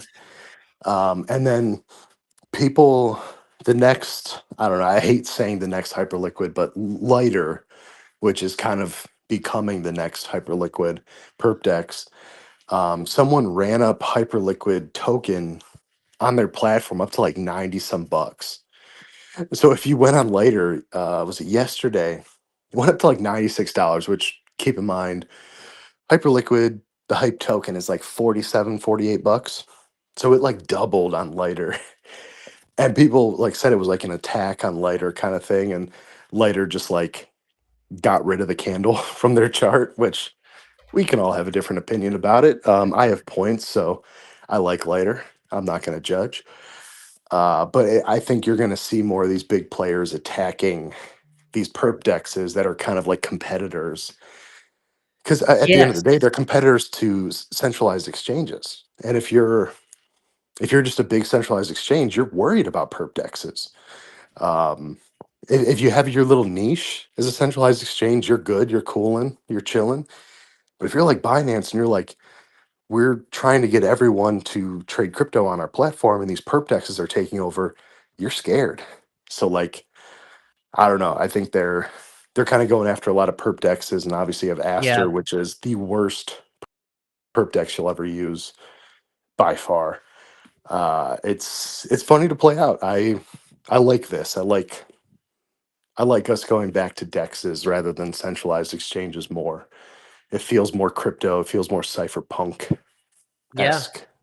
Yeah, and it's interesting. That was like I remember because if you were on DeFi during all these lull periods, you are already testing perps out because they were being added soft playing in Pancake Swap, if you remember. Jupiter had perps, but just a few coins. It wasn't like a full like, how what it is now. It's like more of a breakdown. Apex had a full perp dex like running in the background. Kind of no one was really paying attention very much. And then I was tested kind of all the stuff out just little by little. And then it's funny now that it's like this is that was like ended up being the narrative. Everyone's going to the perp decks. I like it though. I mean, I've been farming perp dexes a lot lately. 10-10 was a very tough day for me. I'm not gonna lie. I was gonna was what It did not. what happened to you there, sir? Because So so a lot of it was on OURBIT because I trade a lot of my big trades on OURBIT because I just have money there. So I was working. I have a day job, so I was working while crypto was just crashing. I went on break. I saw crypto down, and I was like, "All right, well, it can't go much lower. Whatever. I'm just gonna ride it out." it can't And go then much lower. Anytime you have that thought, oh famous god. last words. Yeah, it was Yeah. bad. And then I went on like my second break or lunch or whatever it was, and then I thought it was a glitch, but everything was closed, and I was like, "Wait, what? What happened?" Because I had like a good trade that was green that was still open, um, and it just liquidated everything because my other trades just did so poorly. And I was just like, "Oh my god!" So yeah, I lost a lot of So money. question, did you have isolated margin or did you have No, cross margin? cross. Yeah, and that's the one thing I've learned that I have to make sure I'm selecting because every perp dex because I was on a lot of perp dexes as well. Some of them They are all auto cross. default. They just They cross. There's default to no cross. isolated. Yeah, so I mean, most of the ones I'm using, I can choose isolated. I usually do cross because I'm not trading big on these perp dexes, so it's like little bets here and there. So if it goes against me, all right, if it starts cascading down, Yeah, you don't have it's cross usually margin like okay. hundreds of thousands of dollars, and then Yes. like you just get destroyed. Yeah, Unless 10-10 happens and ETH goes to like whatever the heck it candled to, and it's like, oh my god. Um, It so was yeah, I bad. got No, the freaking alts went to 2021 low. Some of them went to bear market lows. That's how low it went that fast. That's why it was it was just a nightmare. what was the one Atom, the Cosmo token that literally went to zero. Oh, That was straight hilarious. to zero. I mean, that was whoa. I mean, oh, and well, it was like Algorand, Cardano, Doge got hit really hard. I mean, everything got hit hard. It was bad. It was bad. No, it was real I bad. don't And I think mean, people really still realize how bad it really was. no, and I've seen a lot of speculation like about funds or exchanges that blew up during that we're not going to find out for a while if it happened where people lost a lot of money. So it's like we're kind of waiting to see the fallout. And that's why we didn't get a V-shaped recovery, because it's like, no, that was a lot worse than a lot of people made it out to be. Like that was bad. Yeah, that was not good. So yeah, no, definitely lost a fair amount, but I learned a lot. Um, I learned to Are close you my going to trades. continue to leverage trade? Absolutely, I'm gonna make every cent back. I'm gonna make every single cent back that I lost. See, I Um, went the opposite direction because I had been trying to leverage trade for the past 6 months, and I made some pretty decent trades. Like, some decent ones, but more or less I got more rocked and cooked some of my spot bags in doing so, trying to leverage trade. And it's very much so. I've kind of had a breakthrough in my personal journey where I'm not going to leverage trade almost at all anymore, like at all. Like, and it's very freeing and refreshing because now, even with all of this stuff, the FOMC, like trying to the weekend pump, or all the stuff leading up into this price action that's happening right now, I've had no emotion, no FOMO, no nothing towards it. I don't care because I just finally decided to just lock in on the things that I've been bullish on for the past 4 years. Most of the stuff that I like, I still like 4 years ago. I still like today. And I could give a case and thesis for why I'm bullish on it, no, you I know? feel you. I mean, leverage trading was always a really small part of my portfolio, so blowing up did not feel good. Losing a lot of money did not feel good, but also Yeah. it's like I have the spot bags to. I'll be all right. When ETH hits 10K, I'll be fine. Yeah, Um, see with me, I feel like my spot bags are not where I would like them to be because I've just made some mistakes. So for me, I had to just go, okay, I got to lock in or I'm going to let this casino eat me alive. And sometimes you have to kind of just like step back and be like, okay, did I lose the plot? Let me go back to the roots. So that was my lesson in all of this. It was more of an no, awakening to go, I don't want to even though, like, yes, I could figure it out. I know I'm not like too much of a dunce. Like, I can probably get pretty profitable at trading. I was able to do it for some periods of times, but ultimately, I know my edge, and it really has been exact what we've talked about, how you've been able to find your stuff, how we go into these chains, how we just like kind of like you know have the perception of the markets. And if we just buy spot and chill most of the time, that wins over trying to leverage trade this market. And 1010 proved it didn't matter how much risk management you had. It didn't matter if you were 2x or 3x thinking you were going to be risk free and that I'm not going to get liquidated. It's a 2x, it will never go down that low. Well, Damn sure it did. Freaking, Yeah. and then they'll be like, "Yo, it's a skill issue, bro, man." And I'm like, "What do you mean a skill issue? They liquidated everyone. Yeah, I mean, No it skill." kind of needed to happen, to be fair, because we were very over leveraged. Everyone thought they could leverage trade, and just the fact is, not everyone can or should. Maybe should is the right term. Not everyone should. Yeah. So they flushed it out, which is good because we kind of needed a leverage dump to go higher. Yeah. Like that's the But end goal. Howie though, that was just like, come It on was now. tough. I mean, the reason I'm just not gonna stop though is because like I just think some of these perp dexes are gonna have these just huge airdrops. Yeah, yeah. And for someone that like myself, I've been trying to do L2 airdrops for years to get pretty lackluster ROI. Like, sure, I'm making profit, but it's not nearly enough. For someone like that, it's like, man, I think at least a few of these perp dexes, if I can get in early enough, trade well enough, I think I can make some money. It's just we talked about it earlier, where it's like, are we in like a meme focused or more utility focused part of the cycle? And I think once utility hits, if some of these perp dexes TGE and they launch their token the right way, they can make some serious money. We saw it with Aster, obviously hyperliquid. Lighter, I think, is going to be end of this year, beginning of next year. If those do well and those continue to do well, all bets are off for kind of the beta plays. Will all of them pan out? Absolutely not. But I'm willing to bet that a few of them do well enough where it's like, all right, that was money well spent, time well spent. But that's I'm hoping. That's what I'm hoping for at least.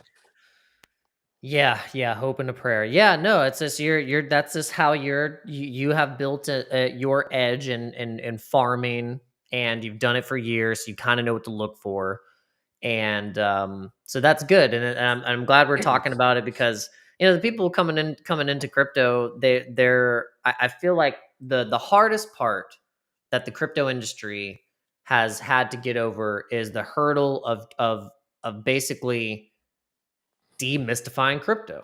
Like it immediately, like a retailer, it like kind of has the perception that it's all a scam. It's like Beanie Babies. It's like all these, terrible Hey, examples. Oh, hey it's man, not I got a real. bunch of Beanie Babies still, so chill out. They're coming back. Yeah. The floor's rising. Yeah, the floor, We're yeah, the holding floor, the yeah, the floor floor. down. I have the Princess Diana Beanie Baby. Okay, the floor is rising. Dude, same actually. Yeah, no, I gotta. They're at my mom's house because my mom used to collect them. So like she has just all of them, and I always try to get her. I think I listed a couple on eBay because I was like, Mom, like, listen, there's one that sold for 10 grand. Like, just let me list it for 10 grand just to be funny and see Listen if to yourself. someone You're like, bites. mom, listen, Yeah. mom. She's like, okay. She's like, Kevin, just stop. Mom, So, please yeah, listen. I'm trying fine. to live. Go ahead and list it. I don't care. And just, obviously, it never sold. But yeah, that's what the Labubus were. Or they still kind of are. I don't really see them much anymore, Oh, those but devil dolls. yeah, I mean, it's the same concept, man. It's the scarcity. It's the different, like, at the end of the day, Yeah, we're talking about NFT concepts just in the real world. It's like if only we could get over the normies right now still look at NFTs as like, you can't screenshot my NFT, like they still think of us like that. And it's like, especially like with Sprotos and a lot of us in the newer age, we're like, go ahead, screenshot it. Honestly, if you use my NFT, it's probably more valuable. So yeah, please use it. yeah, Because that's what we've done with Sprotos, where it's like, dude, go ahead and use it. I have a couple people that use some of my vaulted Sprotos because like, I'm not going to PFP them, so use them. If you can find a buyer, I'll give you some money. There you go. Uh, so it's like, but I think a lot of people still see NFTs as like, oh, you can't screenshot my NFT, this, that. And it's like, nah, we're just not like that anymore. But it's going to take a couple years for normies to really see the yeah. difference. But Dude, when they're buying Labubus, it's like, dude, you guys are buying NFTs. I don't care how you look at it. Like, you guys are Yeah, basically buying 100%. Yeah, NFTs. 100%. Yeah. It's definitely can be. It will fusion, and I don't know. Yeah, it's just kind of I don't know what it's going to take, but it might. What it will take is the community. It's us. We can't wait for someone else to do it. You just have to do it. And that's been my whole thing is like I want to everything that I talk about and I'm like, "Oh man, why isn't that like someone should do this?" Okay, I'm going to try it. The thing we were talking about with the tickets, with the shows, like I'm a musician. Like I've played shows, I've booked tours and stuff. I did my own tour. And a lot of it I did on my own. I did all my own artwork and all that stuff. And I would love to proof concept this of having an exclusive NFT that is ticket. It's just like, it's basically, it's not one of one. It's not like, it's basically like, it's just a ticket. But then also you can have it to where it's very unique and you just have like 100. You say, okay, I think maybe 100 people would show up to this particular show or event. And it's very specific to that event. And then you just build utility around each thing that you try and do. I'm just going to try it, see how it works, see if it works. And if you buy the NFT, you get discounts on, and maybe even you do a deal with the place that you're playing that if they buy the NFT, then you get a discount on food that's at the bar. I mean, God, it's just like endless There's a marketing. lot of, honestly, and like, so that's one of the things I've always thought perfect for NFTs, but even video games, like I know we've always talked about play to earn and Axie Infinity and Sandbox and all these things in the past. Dude, I'll play Madden. And it's like you have the in-game currency. Okay, that's great. You can buy it. You can't sell it. Once you have it, you have it. Why can't I sell that? Why can't that be a crypto? Why can't that be some sort of token that goes up or down and they have some sort of market makers that keep it around the same price always? Well, that was like the Counter-Strike skins, but then they screwed that up though. What can you give me a synopsis of that? I didn't really understand what it was. I saw that like something bad happened to their knives or gloves or something. So the market had been pretty, I guess, stable for a little while. It had been building up growth over time because the market valued certain skins as a particular value. So then that gave them the scarcity or the rarity that they were, whatever the skins were. So it gave a total skin value of like 400. It was $4.3 billion, like of trading volume and value in just Counter Jesus. Strike skins. That's a lot. Crazy. So, but what they did is they released some other pack or something that basically took this rarity like proposition away from those skins. And so then it immediately they were like the community was like, you just devalued all of our work that we just built up of building up the rarity of the skins in like overnight. So then that's why the values crashed. You want to know? You want to know what solves that? Non-fungible tokens. There's very easy ways to actually subvert that, and I think a lot of people that was the reasoning for NFTs was like Counter Strike skins. Like that was the thing because it's like look at how much value there is. There's a marketplace. It's essentially NFTs. They just don't call it that. It's a little bit different structure. Blah blah blah. They can change whatever they want, of course. Yeah. If you have it as NFTs, okay, maybe you do some sort of burn to get a new tier, but at least you're getting some off the market first. And it's like, so yeah, I don't know. It's funny. I saw that, and then my first thought was like, NFTs kind of fix that, doesn't it? Like just a Yeah. little bit.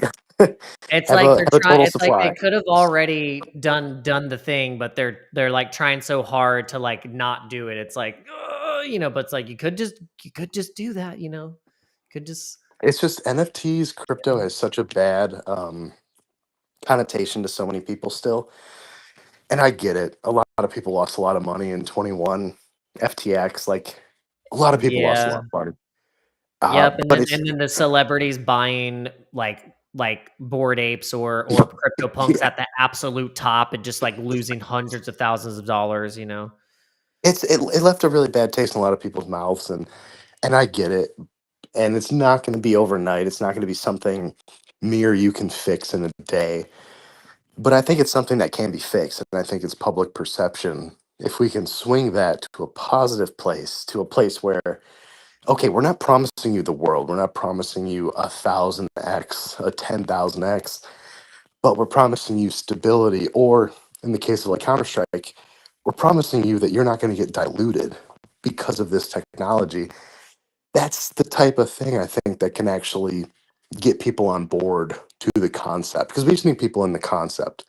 They don't Yeah. necessarily have to be on chain, but if we can get them okay with NFTs, with crypto, that's a really good step in the right direction. And again, Yeah. like we talked about earlier, it's not going to be the Trump coin, it's not going to be the Melania coin, the freaking Kanye coin. That's not onboarding anyone in a positive way. No. If we can No. find positive ways to onboard, there actually stands a chance of us changing industries outside of just what we're thinking about, like gaming. Like the Yeah.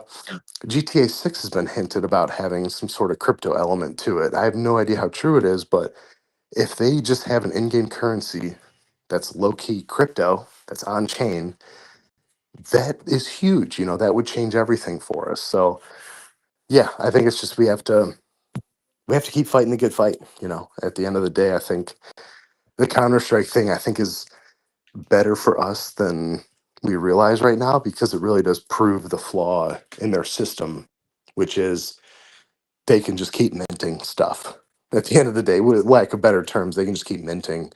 Where if it was NFTs, you'd have to burn something to get a new tier and blah, blah, blah. Like, it's a lot more complicated, and it Yeah. kind of preserves your value. Yeah, it's like, are you going to be a centralized system?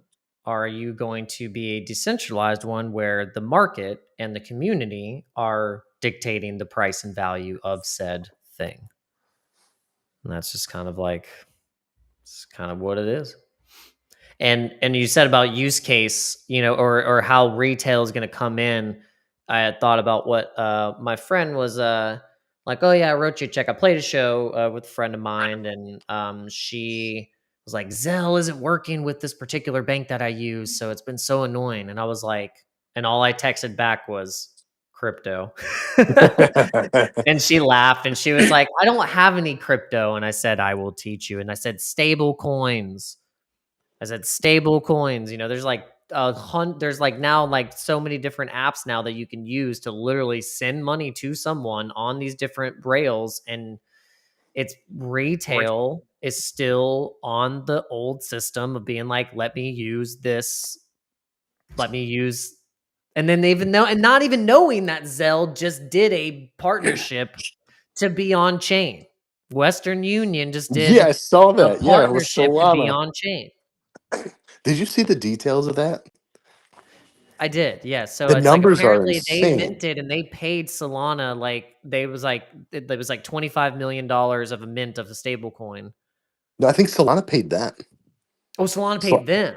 Solana paid them like 25 million, and then they also have 25 million in liquidity that they're putting up, and all they got was a 6-month exclusive deal. So Western Union, after 6 months, can shop that to Base or Ethereum or anywhere else, and just go somewhere else. Solana just There's has 6 months. I'll give it to Solana. They're like, hey, you could test it out. Hey, let's, if you don't like us, feel It's free to get a refund. It's fine.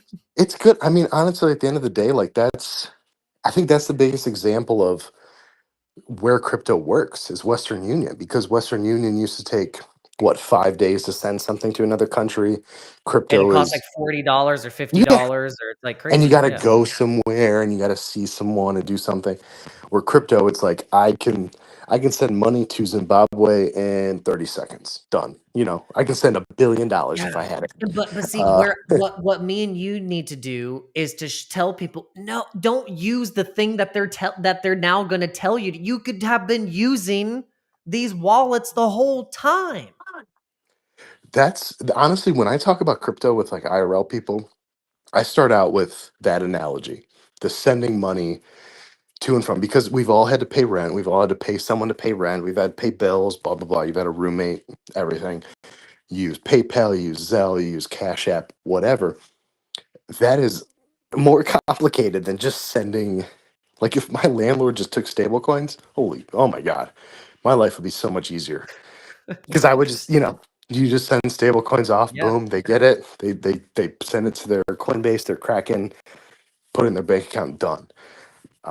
exactly. Well, dude, it's Yeah, coming, man. And I mean, and that's the thing that this is why I have continued to show up every day, learn this ecosystem, talk about it, try and get partnerships and all these things, because this is where the money is coming. This is where the money's going. This is where everything's going on chain in the type in the way that of what we talk about use case. All these small businesses are going to start using these payment rails with commerce, whether it be with big transactions where they're doing big trades between their products and services, business to business or business to customer, B2C, B2B, whatever type business you're doing.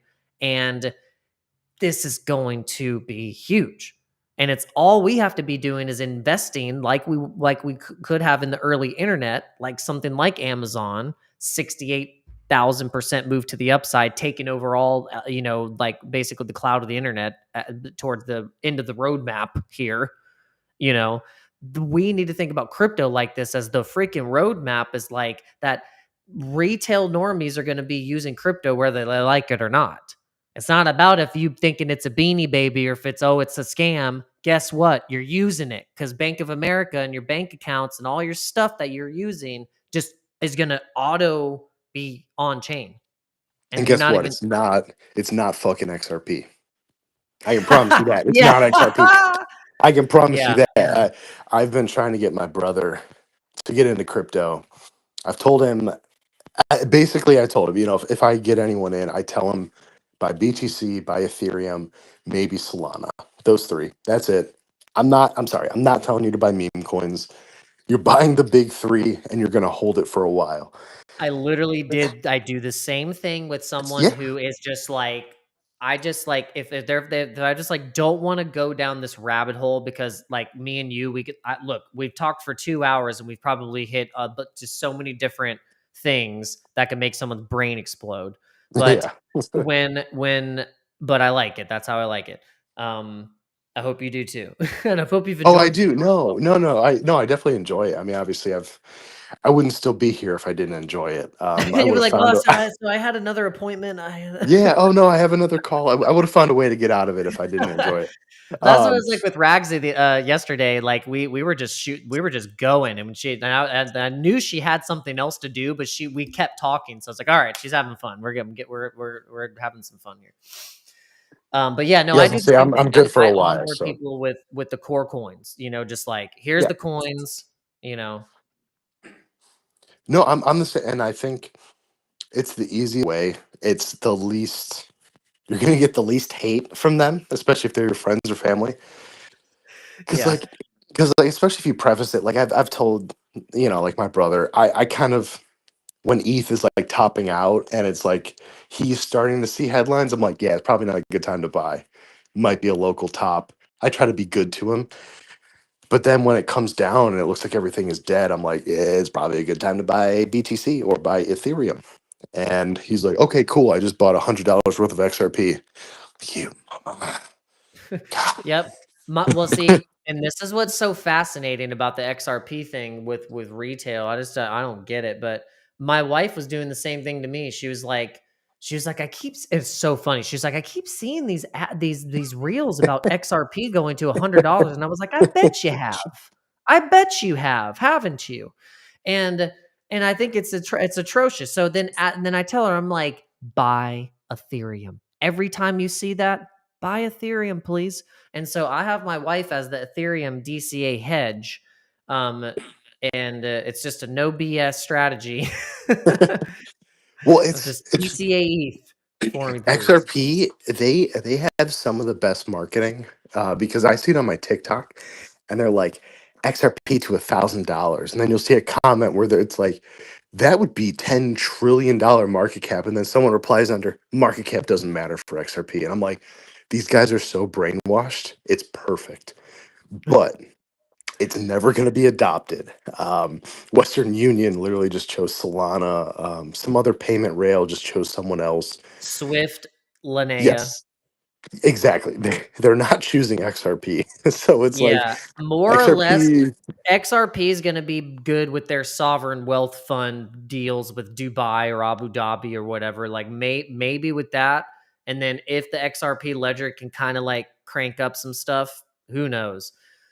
I don't I know. tried to tell a friend because one of my friends he's not in crypto. He's in he does day trading. So he knows trading, but it's stocks, it's commodities, it's things like that. It's not crypto. And I was talking to him and he's like, yeah, I own a bunch of XRP. I'm gonna hold it for 5, 10 years. I'm like, honestly, that's not the worst thing in the world. Because 5, 10 years, I think all the major cryptos I think are gonna go up unless XRP actually gets found out to be a scam. Okay. Yeah, that might pay off for you. All right. But Yeah, I literally told him to his face, I'm like, XRP is the most well-run crypto scam of all time. And he's like, what? And I'm like, dude, it's a scam. Like it's not going to get adopted by banks. No freaking bank's going to use XRP. And he's just like, I don't know, man. I think they might. And it's like, all right, I'm not fighting with you over this. That's cool. I hope you buy some Ethereum. Hope you buy some BTC. Especially if you have a 5 to 10 year time frame, just buy the majors, man, and just chill. You don't have to think about it. I bought a couple of the ETFs. Like I bought a BTC ETF in my IRA. You know, I'm just gonna hold that. Just see what happens. You hold that nice. forever. Um, Yeah, it's just you don't have to worry about trading it. You can if you want, but there's the likelihood of me timing the top and timing the bottom very unlikely. So yeah. I'd rather just sit and chill for 5, 10 years and just know that's retirement money kind of thing. So, but yeah, XRP is I don't understand XRP, man. People love XRP, and I cannot get my brother off of it. But one day, That's the one day I'll get him to buy only Ethereum. Yeah, and I feel like that's the only reason why I still kind of pay attention to XRP. Like I have my views on it as well, and because of that retail normie delusion, it just might work out for them. But I just don't want this massive rug to happen on these poor XRP army, people. But I will say that even though we might have our feelings, the chart doesn't lie. Sometimes the chart will speak for itself. And I do at least have a best case scenario for you XRP people out there. XRP, I think, can break out, and it does break out of bull flags pretty well. We've seen that happen. And when it does, I think it literally was about to break out of this. This is what's so fascinating is that a lot of these coins before the Binance event were about to break out. That's why it pissed me off so bad because I was like, this was just the perfect setup to rug pull everyone because everyone was bullish long, especially on these breakouts here, and they cooked everyone. They just cooked everyone. And It so, was it was low key needed though. Like I mentioned it earlier, like yeah. everyone was so focused on longing and so focused on perp dexes, which like I know I just talked about like being super into perp dexes earlier, but do as I say, not as I do kind of situation where it's like, yeah, everyone was long, everyone was, this is Yeah. going to the moon, and then it's like all it takes is CZ to be like, we're gonna stress test all of your networks at the same time, and it's like, oh, come on, man. Yeah. And yeah, that's yep. But yeah, so that kind of put a stopper at some of these breakpoints because you can see XRP actually was one of those coins that really it got hit really hard. I mean, look at this wick. I mean, that wick it wicked down to all the way to $1.24, which is basically the third week candle break off of where it pumped pre-Trump pump of November last year. Oh wow. Brought Okay, it I was gonna say right there, and look how quick it recovered. It was like bonk, and then I wonder who scoped up that XRP right there all at I'm a telling dollar you, 35. all I'm telling you is next bear market. If I see XRP under $1, I'm bidding, and I'm gonna sell at $3 or whatever it gets to in the bull. I will be that guy. I'm not fading it again. It's those Dino coins. They always catch a pump. It's XRP. It's Cardano. It's Yeah. Polkadot. AVAX. Just when it's the middle of the bear market and everything is half your friends are gone. 90% of your friends are gone off the timeline. Bid those coins, and Yeah. that's like just an easy 2, 3x. you don't even have to think about, because they're just gonna come back. It's so weird, but Dino coins always come back as long as there's still some sort of movement. There's some sort Yeah. of thing going on behind the scenes. They're just always going to come back. Yeah, it went up. Yeah, XRP was basically that first runner in our pre-altcoin season. We always have a pre-altcoin season to give us a little taste. Then we get rugged. Then it shakes out all the unbelievers. And then the people that kind of can survive the pain will be able to reap the benefits for the next run. And so, yeah, this was definitely one of the first ones to give us the juice. You know, it was 600%. Was if you want to get it from the absolute bottom, the 30-cent entry, which is pretty legendary, would have been a 1,000% move to the upside. I mean, isn't that crazy? Jeez. Isn't that crazy? And what pisses me off is like I was about this close to DCAing $2,000 of my trading profits into XRP at the absolute bottom in the destruction mode, and I would have freaking made $100,000, $200,000. I would have made a killing. No, I feel honestly, it's funny, man. Like, as far as what I've been able to put in crypto, like, has been pretty low compared to a lot of people. Like, I think I found odd jobs around crypto where I got paid in Ethereum or stable coins, whatever. So I've like been lucky in that sense. But I bought Solana. I have a Coinbase receipt where I was buying Solana at like $10, Oh, and you lucky son of a gun. dude, it was barely any Solana. Like, it wasn't very much. But thankfully, those, I sent them to my Phantom. I ended up buying Whiff. I ended up buying Popcat. A lot of these coins early, so it ended up working out. But I never really had a lot of money IRL to like put into crypto, so it was never. I would see a really good opportunity, and I'd be like, "This is great.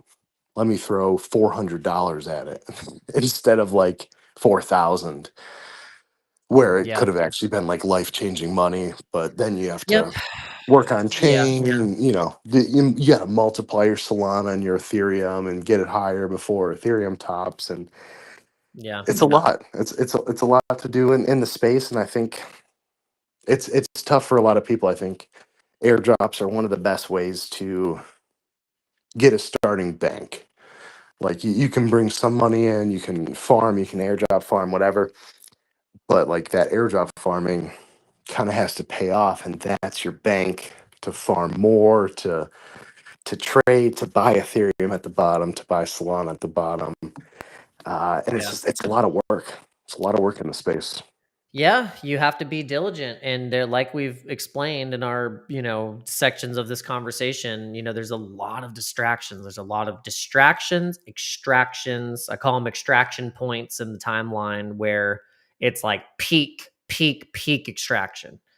And what you have to do is be so strong and like have a like, and I think it is very important to really have a thesis, like because your thesis will keep you from faltering, and your thesis can be different from and very similar, maybe pieces of someone else's, and if because you've been either following a specific account or you've just built it over time from just your experience, like you, Mr. Redkev, you've just built up your own experience, and then now you've learned the lessons, you've gotten cooked, and now recently, with the 1010, you got kind of wiped on the leverage, and maybe you're coming at it in a different approach, but yeah, it's very much you can get easily distracted in crypto, very, very much.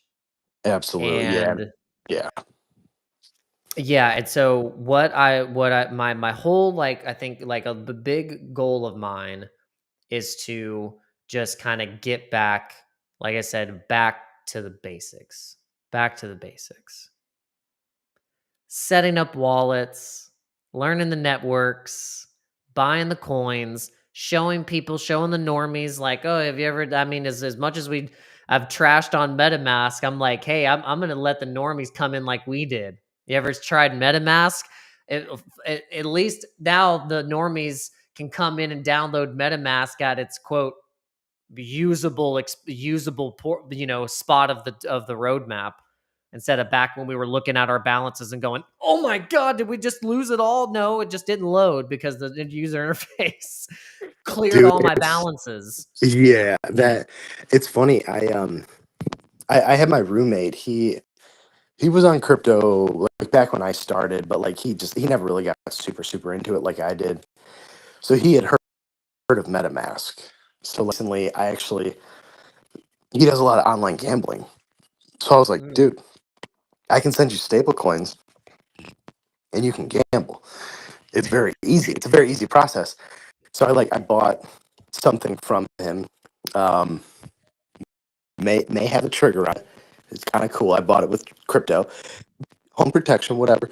But I was able to send him just stable coins, and he was able to. I had him download MetaMask because I'm like, he knows MetaMask. He's been around MetaMask. It's gonna work. And Rabby, I love Rabby, but like the interface is, it's a little bit difficult for. I'm not gonna lie. MetaMask is like the simplest one for someone just getting in. So I sent him some gas fees for Ethereum. I sent him stable whatever, and he was able to send some base and send some to his gambling account, and it just worked. And I'm like, that's crypto. That's how it works. And he's like, oh, okay. And it started to click for him, but I had to push him in the right direction. I had to nudge him over there. But I used yeah. MetaMask because it's the easiest. I think that it's the easiest wallet on board, but that's the one I'm gonna onboard people with is MetaMask because Rabby is just a little bit complicated. The UI is just a little bit intermediary, where it's like, yeah, you should probably be in crypto a little bit longer, and everything will make sense. Where MetaMask is just like, here's your balance, here's your coins, do what you got to do, done. And Yeah. so yeah, that's the one thing I like MetaMask for is for onboarding. Again, I've done some swaps on there every now and then just to like keep my wallet active, but if they don't reward people like myself who are transacting on MetaMask back in 21, 22, if they don't reward people like me or like even like I know you were active back then too. If they don't Yeah. reward us, um, I will never mention MetaMask ever again, ever, because they didn't reward me for it. Because I did use it, I was swapping. I paid their swap fees, which is crazy, like Uniswap and others. So they have to do it right. They have to please everybody that's ever used MetaMask, or at least people pre like 23 that use MetaMask. Like they have to please everybody, and OpenSea is in the same spot. And I don't know how they're going to do it. I Yeah. really don't. I do love OpenSea. I've been talking more with the OpenSea team. I know a couple people that work there now, which is really cool, and they're just really nice people, and they really want to be a part of it. But it's like that airdrop has to really hit the OGs hard, or it's going to leave a really bad taste in a lot of people's mouth. Yeah. Yep, we just have to see. Hopefully we will get rewarded, and that's the risk we're all taking here, going a little crazy in crypto, eh? I mean, you were using OpenSea back in the day, right, to like get your NFTs, Yes. like 21. Yeah, because I feel like everyone that was the only site. Magic only Solana back in those days. A lot of people forget it was only OpenSea and And then Terrible, whatever. Salon art. Oh, okay, yeah. And then what was it X2Y2? I think they shut down, but that was one. If OpenSea trademarked whatever you were posting, X2Y2, sell it there, be fine. But OpenSea would, yeah, if you had copyrights or anything offensive, OpenSea wouldn't sell. X2Y2 was the place to go, but I think they shut down. So yeah, it was Nice. pretty much all OpenSea. But yeah, hopefully, yeah, like I was saying earlier, having a wallet that's been old, that's just been doing stuff, helps a lot in this space. So just having one wallet that farms or just does some activity If you have major funds on it, probably move it to a ledger or somewhere safer, but have Yeah. the activity on one wallet because you never know what's going to pay off at the end of the day. Yeah, I'm hoping that I get airdropped like at least, a couple $1,000s of the mass token. I mean, that'd be nice. Or with these Linnea points that I get, I mean, who knows? I might get some Linnea. I got 2,500 points. That's what I've been rewarded so far with my rewards points. Oh, I want a house. I want a house payment for MetaMask. So I want 6 figures at least. So anything under that, and it's going to be a bad timeline. Wait, so you can see Yeah, points I right mean, now? I'm just like, I mean, I honestly, it's like that bad where I feel like what's the Munchausen syndrome where you basically like start to love your captor? Oh, the What is Stockholm it? syndrome. Yeah. What did I say? I don't know what you said, Muncher What did I say? or something, but it's Stockholm syndrome. I know what you're talking about, though. I don't even know what I said. I'm like, what Munchausen? I'm like, Yeah, something like what is that. it? Stockholm? Yeah. Wait, so you can Yeah, see your points I've now? lost my mind in this It'll space. I think at this point, it'll show you your points now for MetaMask. Yes, it will. Oh, okay.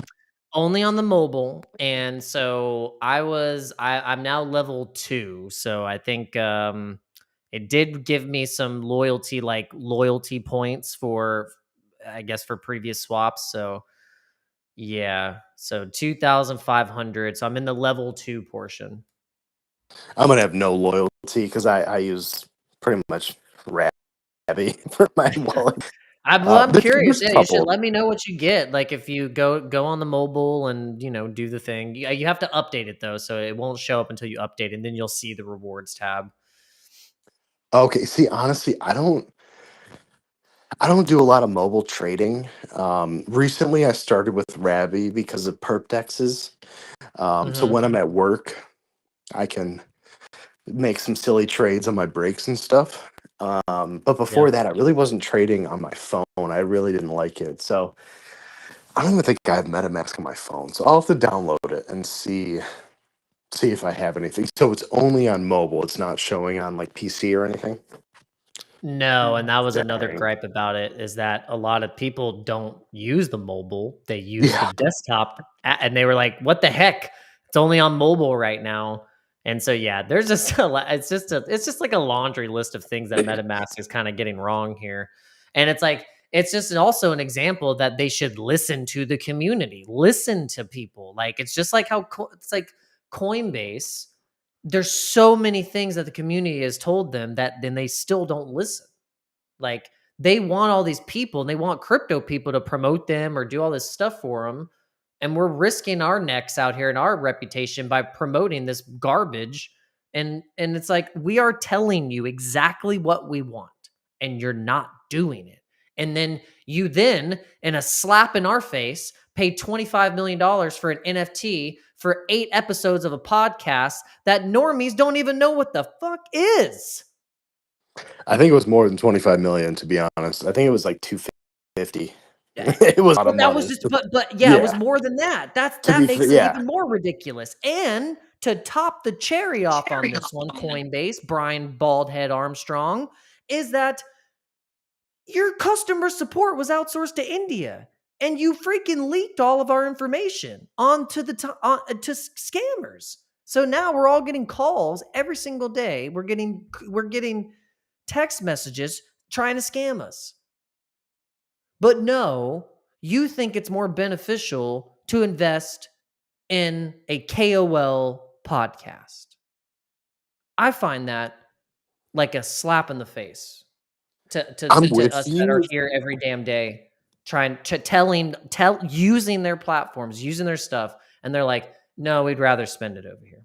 I'm like, you guys are insane. I mean, honestly, the Up Only podcast, like that would do a lot of goodwill for them in crypto. To your in crypto.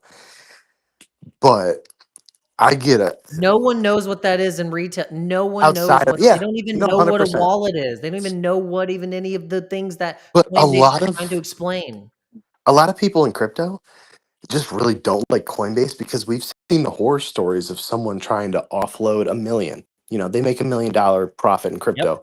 They put Yep. it on Coinbase, frozen, can't do anything. Yep. And to your point, I get a text or two a week saying, "Oh, this is your login for Coinbase. It's Your changing. Someone withdrawal code. Oh, this access." is your withdrawal code, Yes, not you. Yeah. exactly. Oh, not you? Well, call us. It's like, get out of here. Like, dude, first off, I have about $400 in my Coinbase account. I don't care if you scam that out of me, but you're not going to because I'm not an idiot. And also, it's only $400. No one's coming after that. Yeah. But it's like, it's the people that have seven figures and they're like, I can't use Coinbase. And they have to come to Twitter. And then Brian will reply and be like, oh, we'll figure this out. And it's like, dude, but if like you or me had an issue, we're done. We don't have the following to get Brian to reply.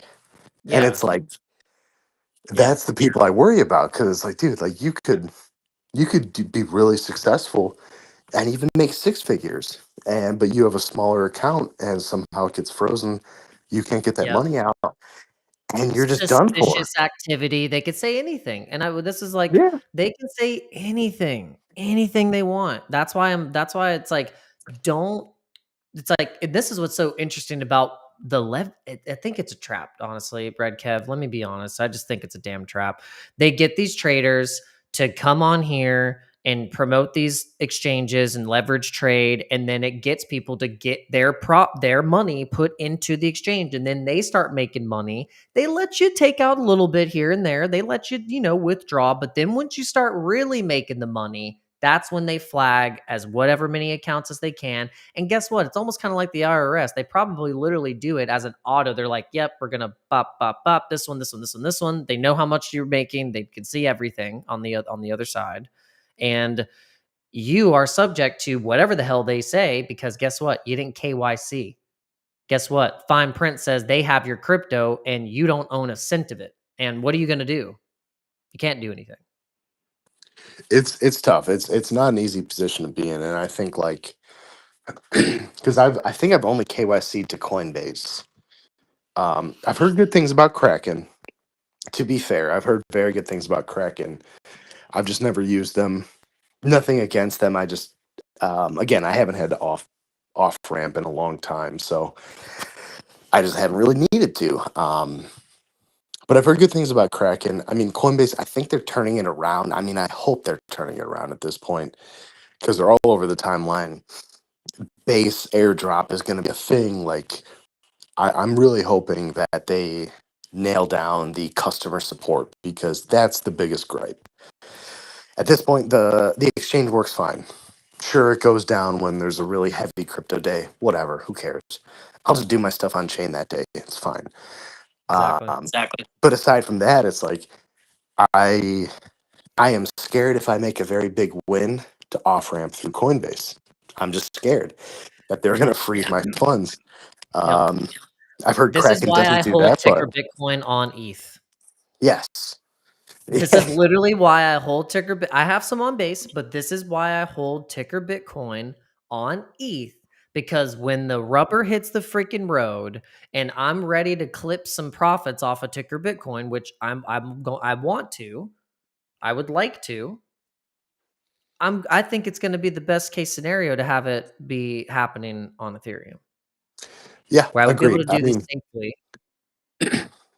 I have ticker Bitcoin on every chain that it's on, just because. Oh, of course, Well, yeah. I mean, well, it's cool that it's on Bera because there's a project on Bera called Smiley, and they have like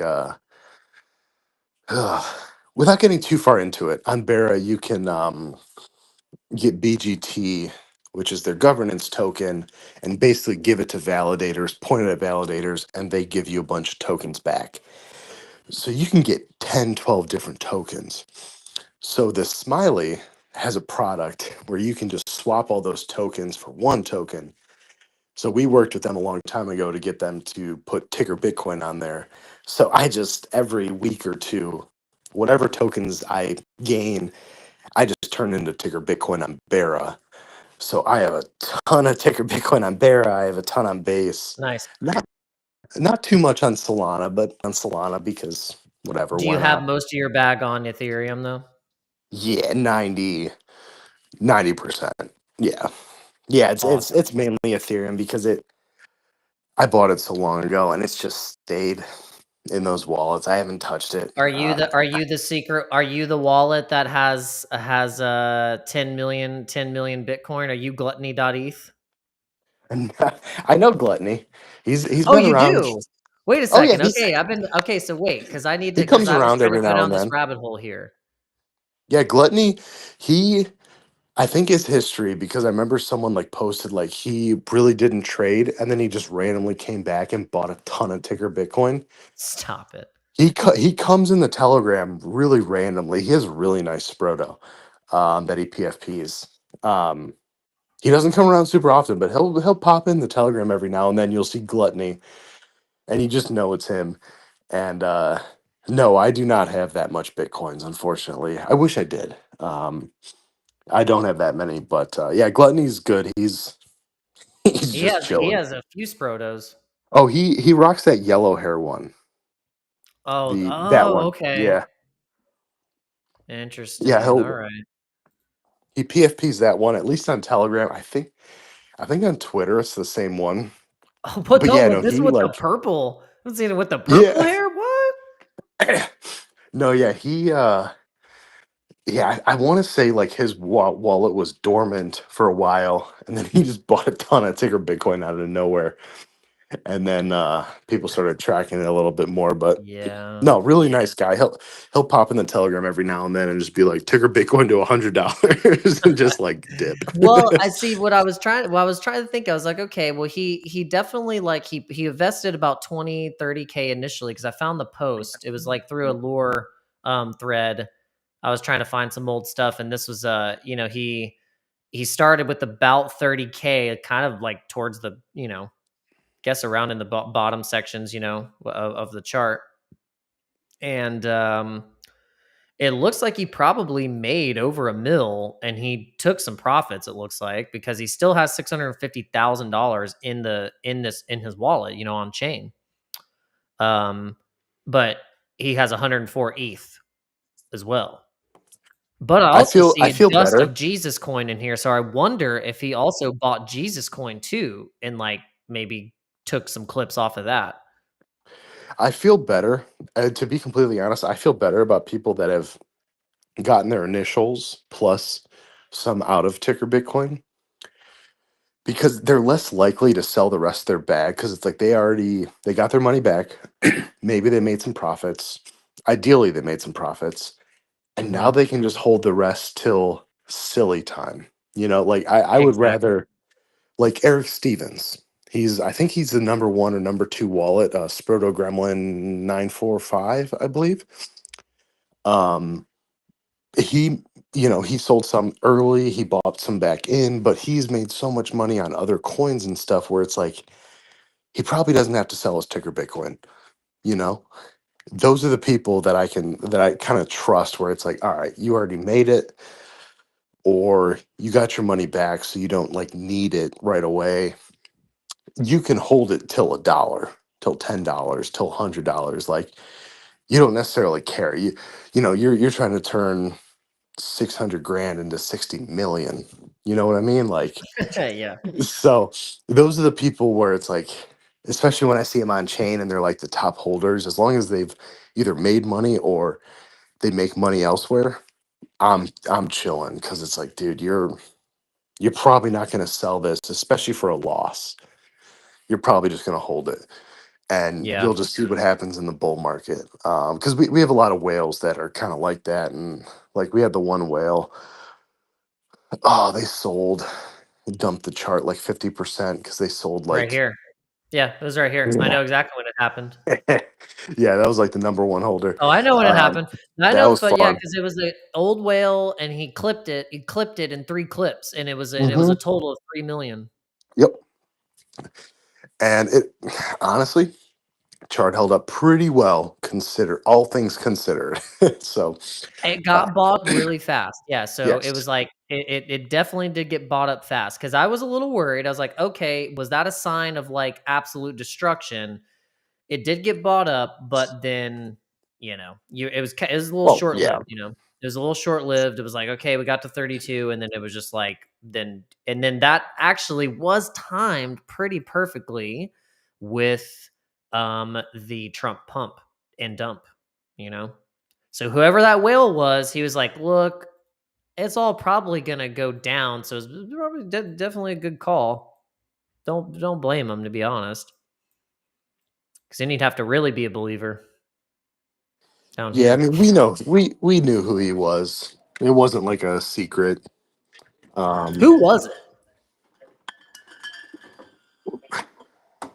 I don't really want to say who it was, to be honest. Oh, that's fine. No, you don't have to. I mean, yeah, I'm just curiosity of myself. I just knew it was an old wallet. It was an old OG Yeah, whale, probably someone who I don't know if he was involved with the project or not. Honestly, I don't care.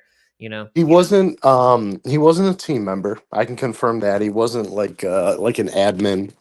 So he wasn't like myself, where it's like, I'm not official team, but like I kind of work on it. So he he did a lot for the project, and he was around since the BSC days. So like he bought, I want to say like day one, when it launched on BS, or like when they brought it over from BSC. So he knew it was launching on ETH. So he put a decent amount in.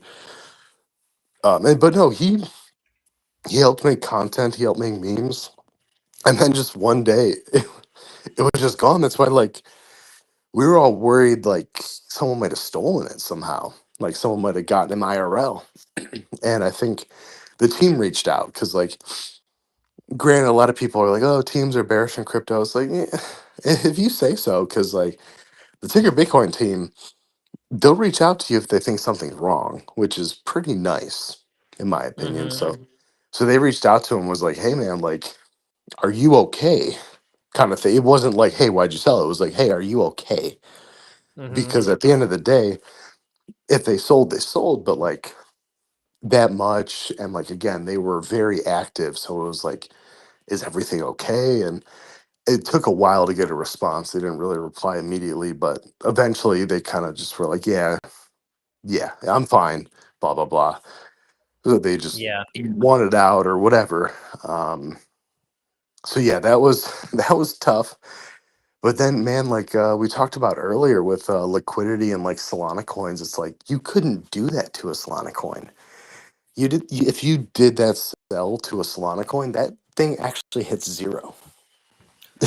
Like Ticker Yes. Bitcoin went down. We went down like 50, 60%, but we rebounded.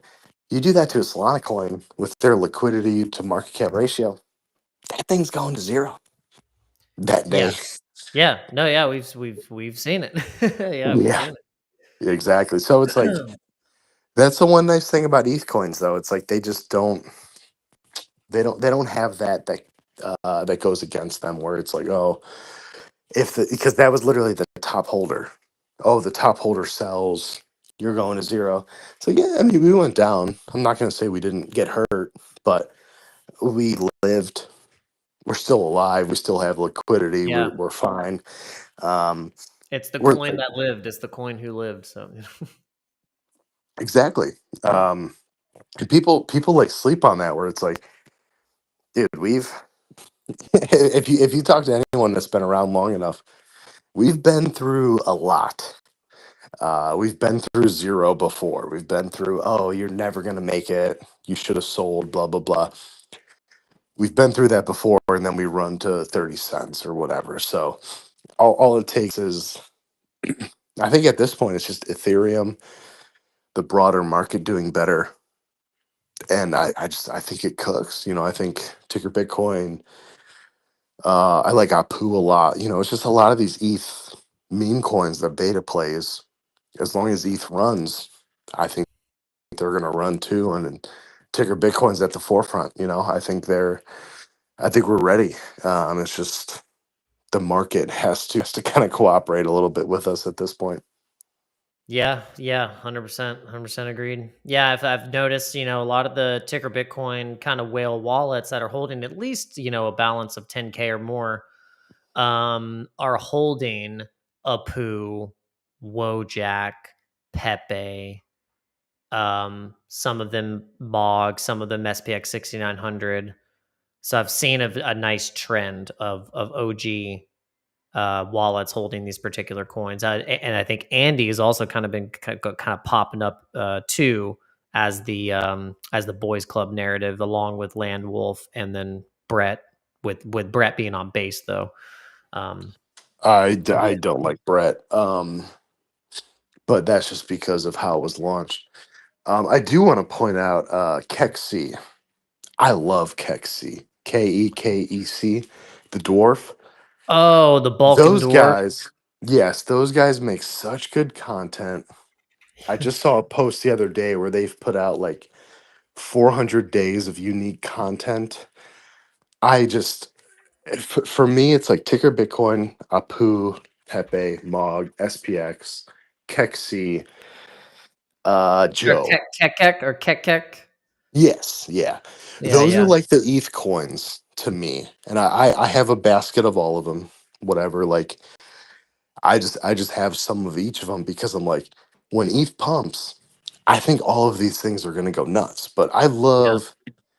I love Kexc. There's a lot of overlap with Kexc in our community. And like I think when we did our casino, we put Kexc as one of the deposit. You could deposit Kexc into it. And they made a really cool video. Like they were very supportive of us. So obviously like I love them back kind of thing. But as far as original coins, they're they're one in a million these days, where it's like you just don't get original coins. Chart doesn't look Yeah, great. and it I'll was up admit, from chart doesn't look 2023 great, but too. yes, yeah, they're OG. You know, they're like OG coin. But a lot of their holders are ticker Bitcoin holders. Um, a lot of their videos end up having ticker Bitcoin somehow in it, or a Sproto in it.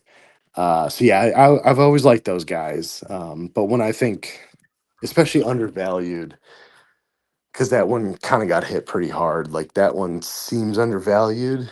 So that's another Okay. one. Because you basically, I'm going to show you something here, something very fascinating. All right, here's the Wojak chart, and here is, I'm going to duplicate this. Give me a second. Go back to the Keck chart, and it literally looks the freaking same. It's the same. Do you like Uh, Apu at all? um, I I respect the community, and I like that it That's has good been a enough. pretty Okay. strong Pepe derivative. But Don't if I'm call him going to that. buy a frog coin and Don't I'm gonna call him have that, something in my please. freaking wallet, I'm gonna buy Pepe. Okay. Please don't call him a derivative of Pepe. They will attack you. It is. I just I understand where That's you're what it coming is. from. What the hell else is it? Apu is a different frog, brother. Uh I they know, but I what was it no, based I off know of? you know, but yeah, they I one of my favorite things on crypto Twitter is someone will post a Pepe and they'll do hashtag Pepe and it's actually an Apu and the Apu community finds it and they're like, and you just get 50 replies of that's actually an Apu. And That's actually a poo. Yeah, I know. I find it so funny and so endearing. I buy a little bit of Apu, especially at these levels, because it has been hit hard.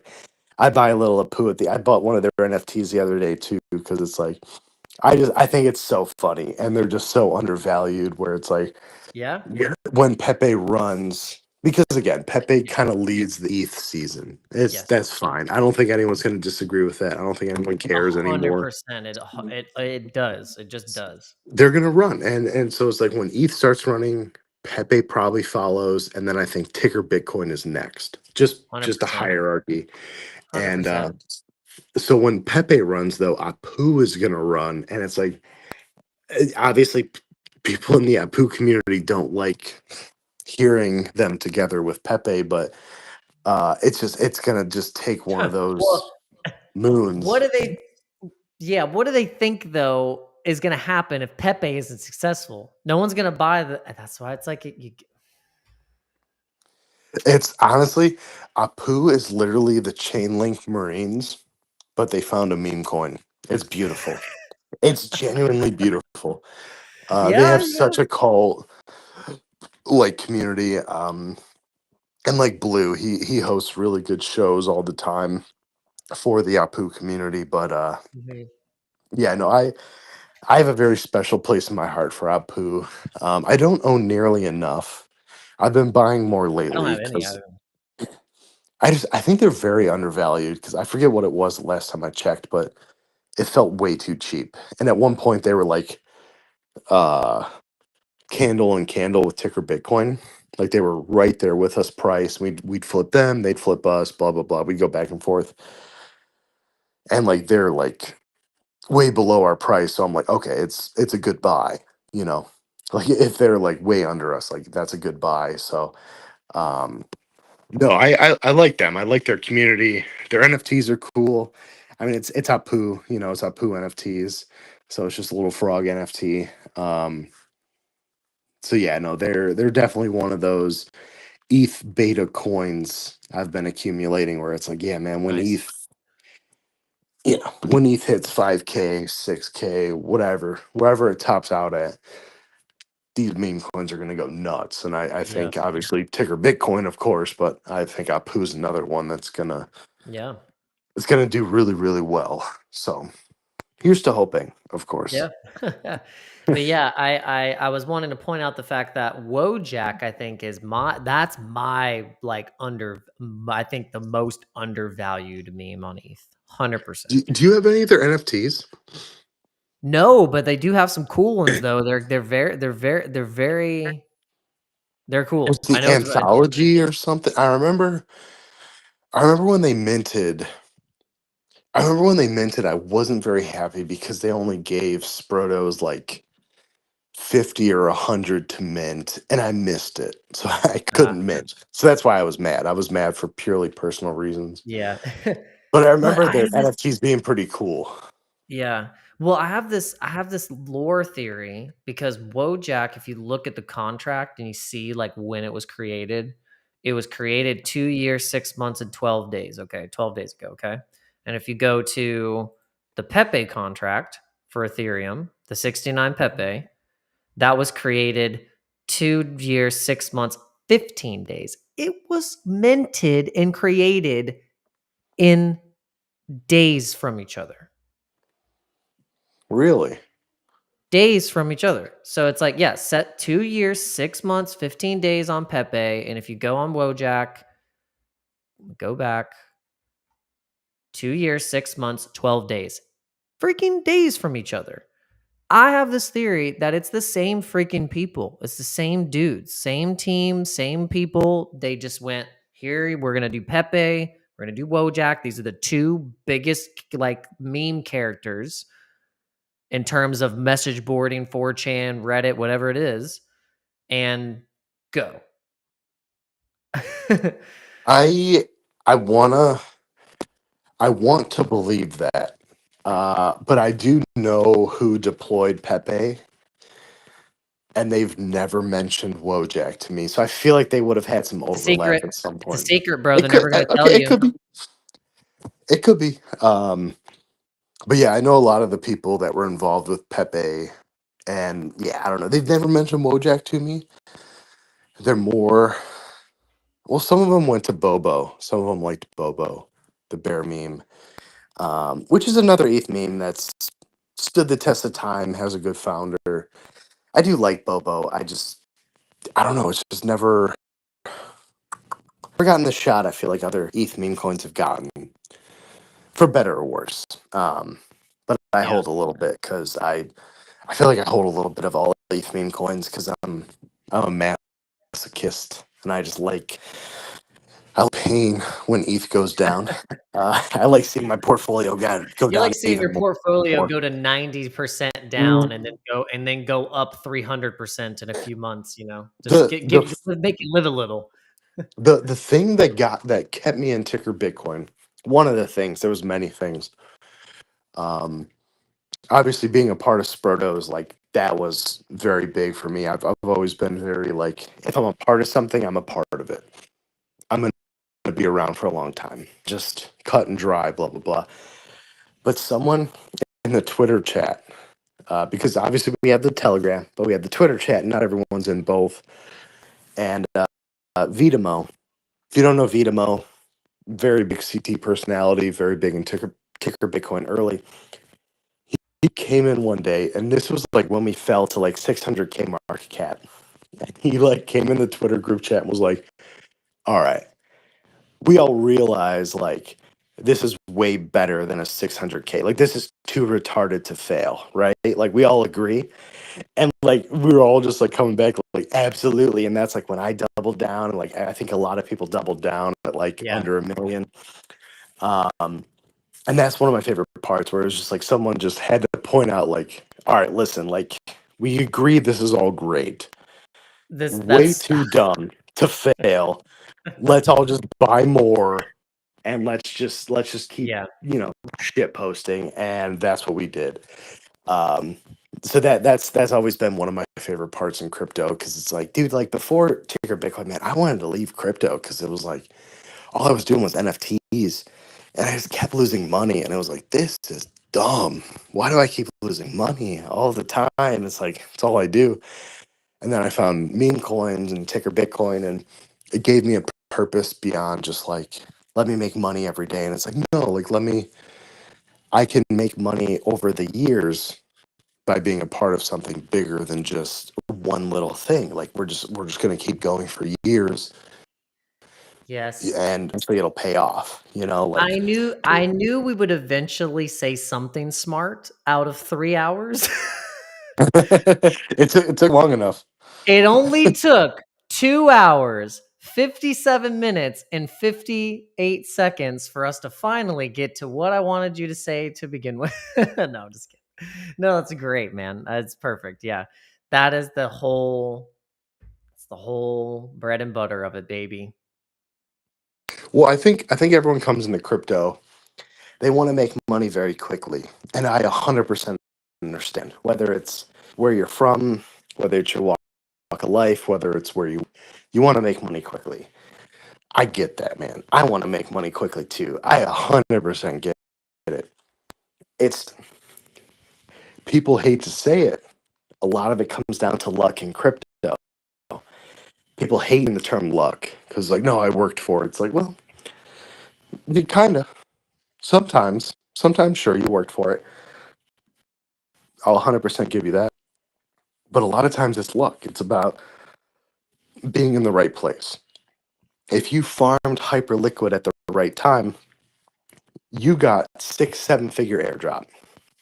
You know what I mean? Like, Yeah. if you're in the right place at the right time, later, like the next perp dex, if you were there early, you're probably going to get a 6 to 7 figure airdrop. Sure, it took some skill, it took some knowledge to be there early. It took a little bit of luck as well. And I think people in crypto really hate the term luck, because it's like, well, you're in here for 3 or 4 or 5 years, 6 years. Like, it's not luck, it's hard work. And yes, it is. Some of it's luck. Let's not, let's not beat around the bush. Some of it is luck.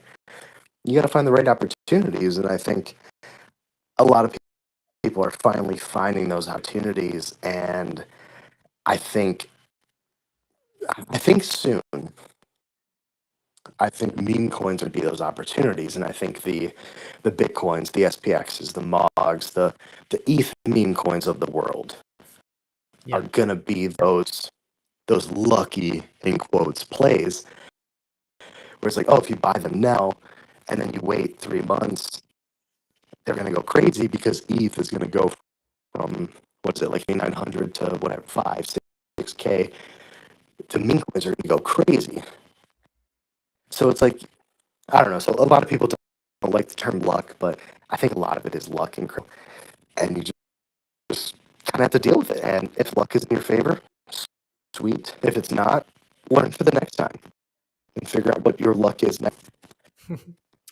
Yeah, or just activate the luck tome in your RPG of life, Go and activate the luck and you'll get +5 luck on your stack of your character. That's what we need to do. Yes, yes, or yes, or exactly what Dano said. Sometimes you just got to activate your own luck. Sometimes it works. But yeah, it's funny because like a lot of people hate the term luck, and it's like, at the end of the day, man, like my biggest wins have been from luck, and I will never shy away from it. I'll never walk away from it. Like it was luck finding Ticker Bitcoin. My boy John Doe, shout out John Doe. He sent me the website link, and he texted me and said, "Hey, go look at this website," and that's why I'm here today. It's my boy John Doe, and he's not really into Bitcoin. I don't even know if he's really much into crypto anymore, but he's the one that got me here, and it's like that was luck to find him in the middle of the bear market. And he said, "Find this website, check it out, check out the Telegram." And it's like there's a lot of moving parts in crypto, and you can never. It's really hard to attribute one trade to just your own actions. Usually, someone else plays a factor, and I think there's a lot of cool stuff in appreciating the people that got you where you are. You know what I mean? Like, it's really cool to appreciate the person that got you to this page, that got you to this project, because a lot of people don't appreciate that stuff. So I think it's cool to do in crypto because at the end of the day, we usually have someone helping us get somewhere. Yeah, 100%. Yeah. So yeah, thank you for breaking down the luck factor, because yeah, that is definitely very much in crypto, but we also have to combine that with our edge and whatever that edge may be, whether it's NFTs or meme coins. But yeah, man, I really appreciate you coming on the live stream tonight. I did not know we were going to go for 3 hours, but I should have known because I like to run my mouth about crypto, and obviously you do as well. So I really appreciate it, man, for you taking the time to have this conversation with me. Yeah, of course. And I see someone in the comments saying my audio was choppy. So Yeah, I think it was. Yeah, it was kind of. Yeah, that it's right just towards the end. It started to kind of chop out, but no, you were good pretty much the whole time. So if we were pretty much butter almost the whole time. But yeah, man, thank you so much for coming on the channel today, and hopefully you guys listen on Twitter, repost this, heart it, do whatever you can to evangelize the live stream. We're going to be having more guests on more frequently, at least one guest a week. And this week was definitely more guests than I was thinking was going to happen. So I'm really excited that we got you on the channel. Yeah, no, anytime. And if you ever want me back, or you ever want to talk about something else, just let me know, and I'm happy to come back on. 100%, man. Yeah. So thank you so much, Redkev, and everyone, go and follow Redkev on X, and let me pull up your account really quick. I had it up, and I think I was pulling up so many different things. I lost it. Here we go. All right, so let me share this. I'm gonna put it up, and yep. So guys, go and check out Mr. Redkev.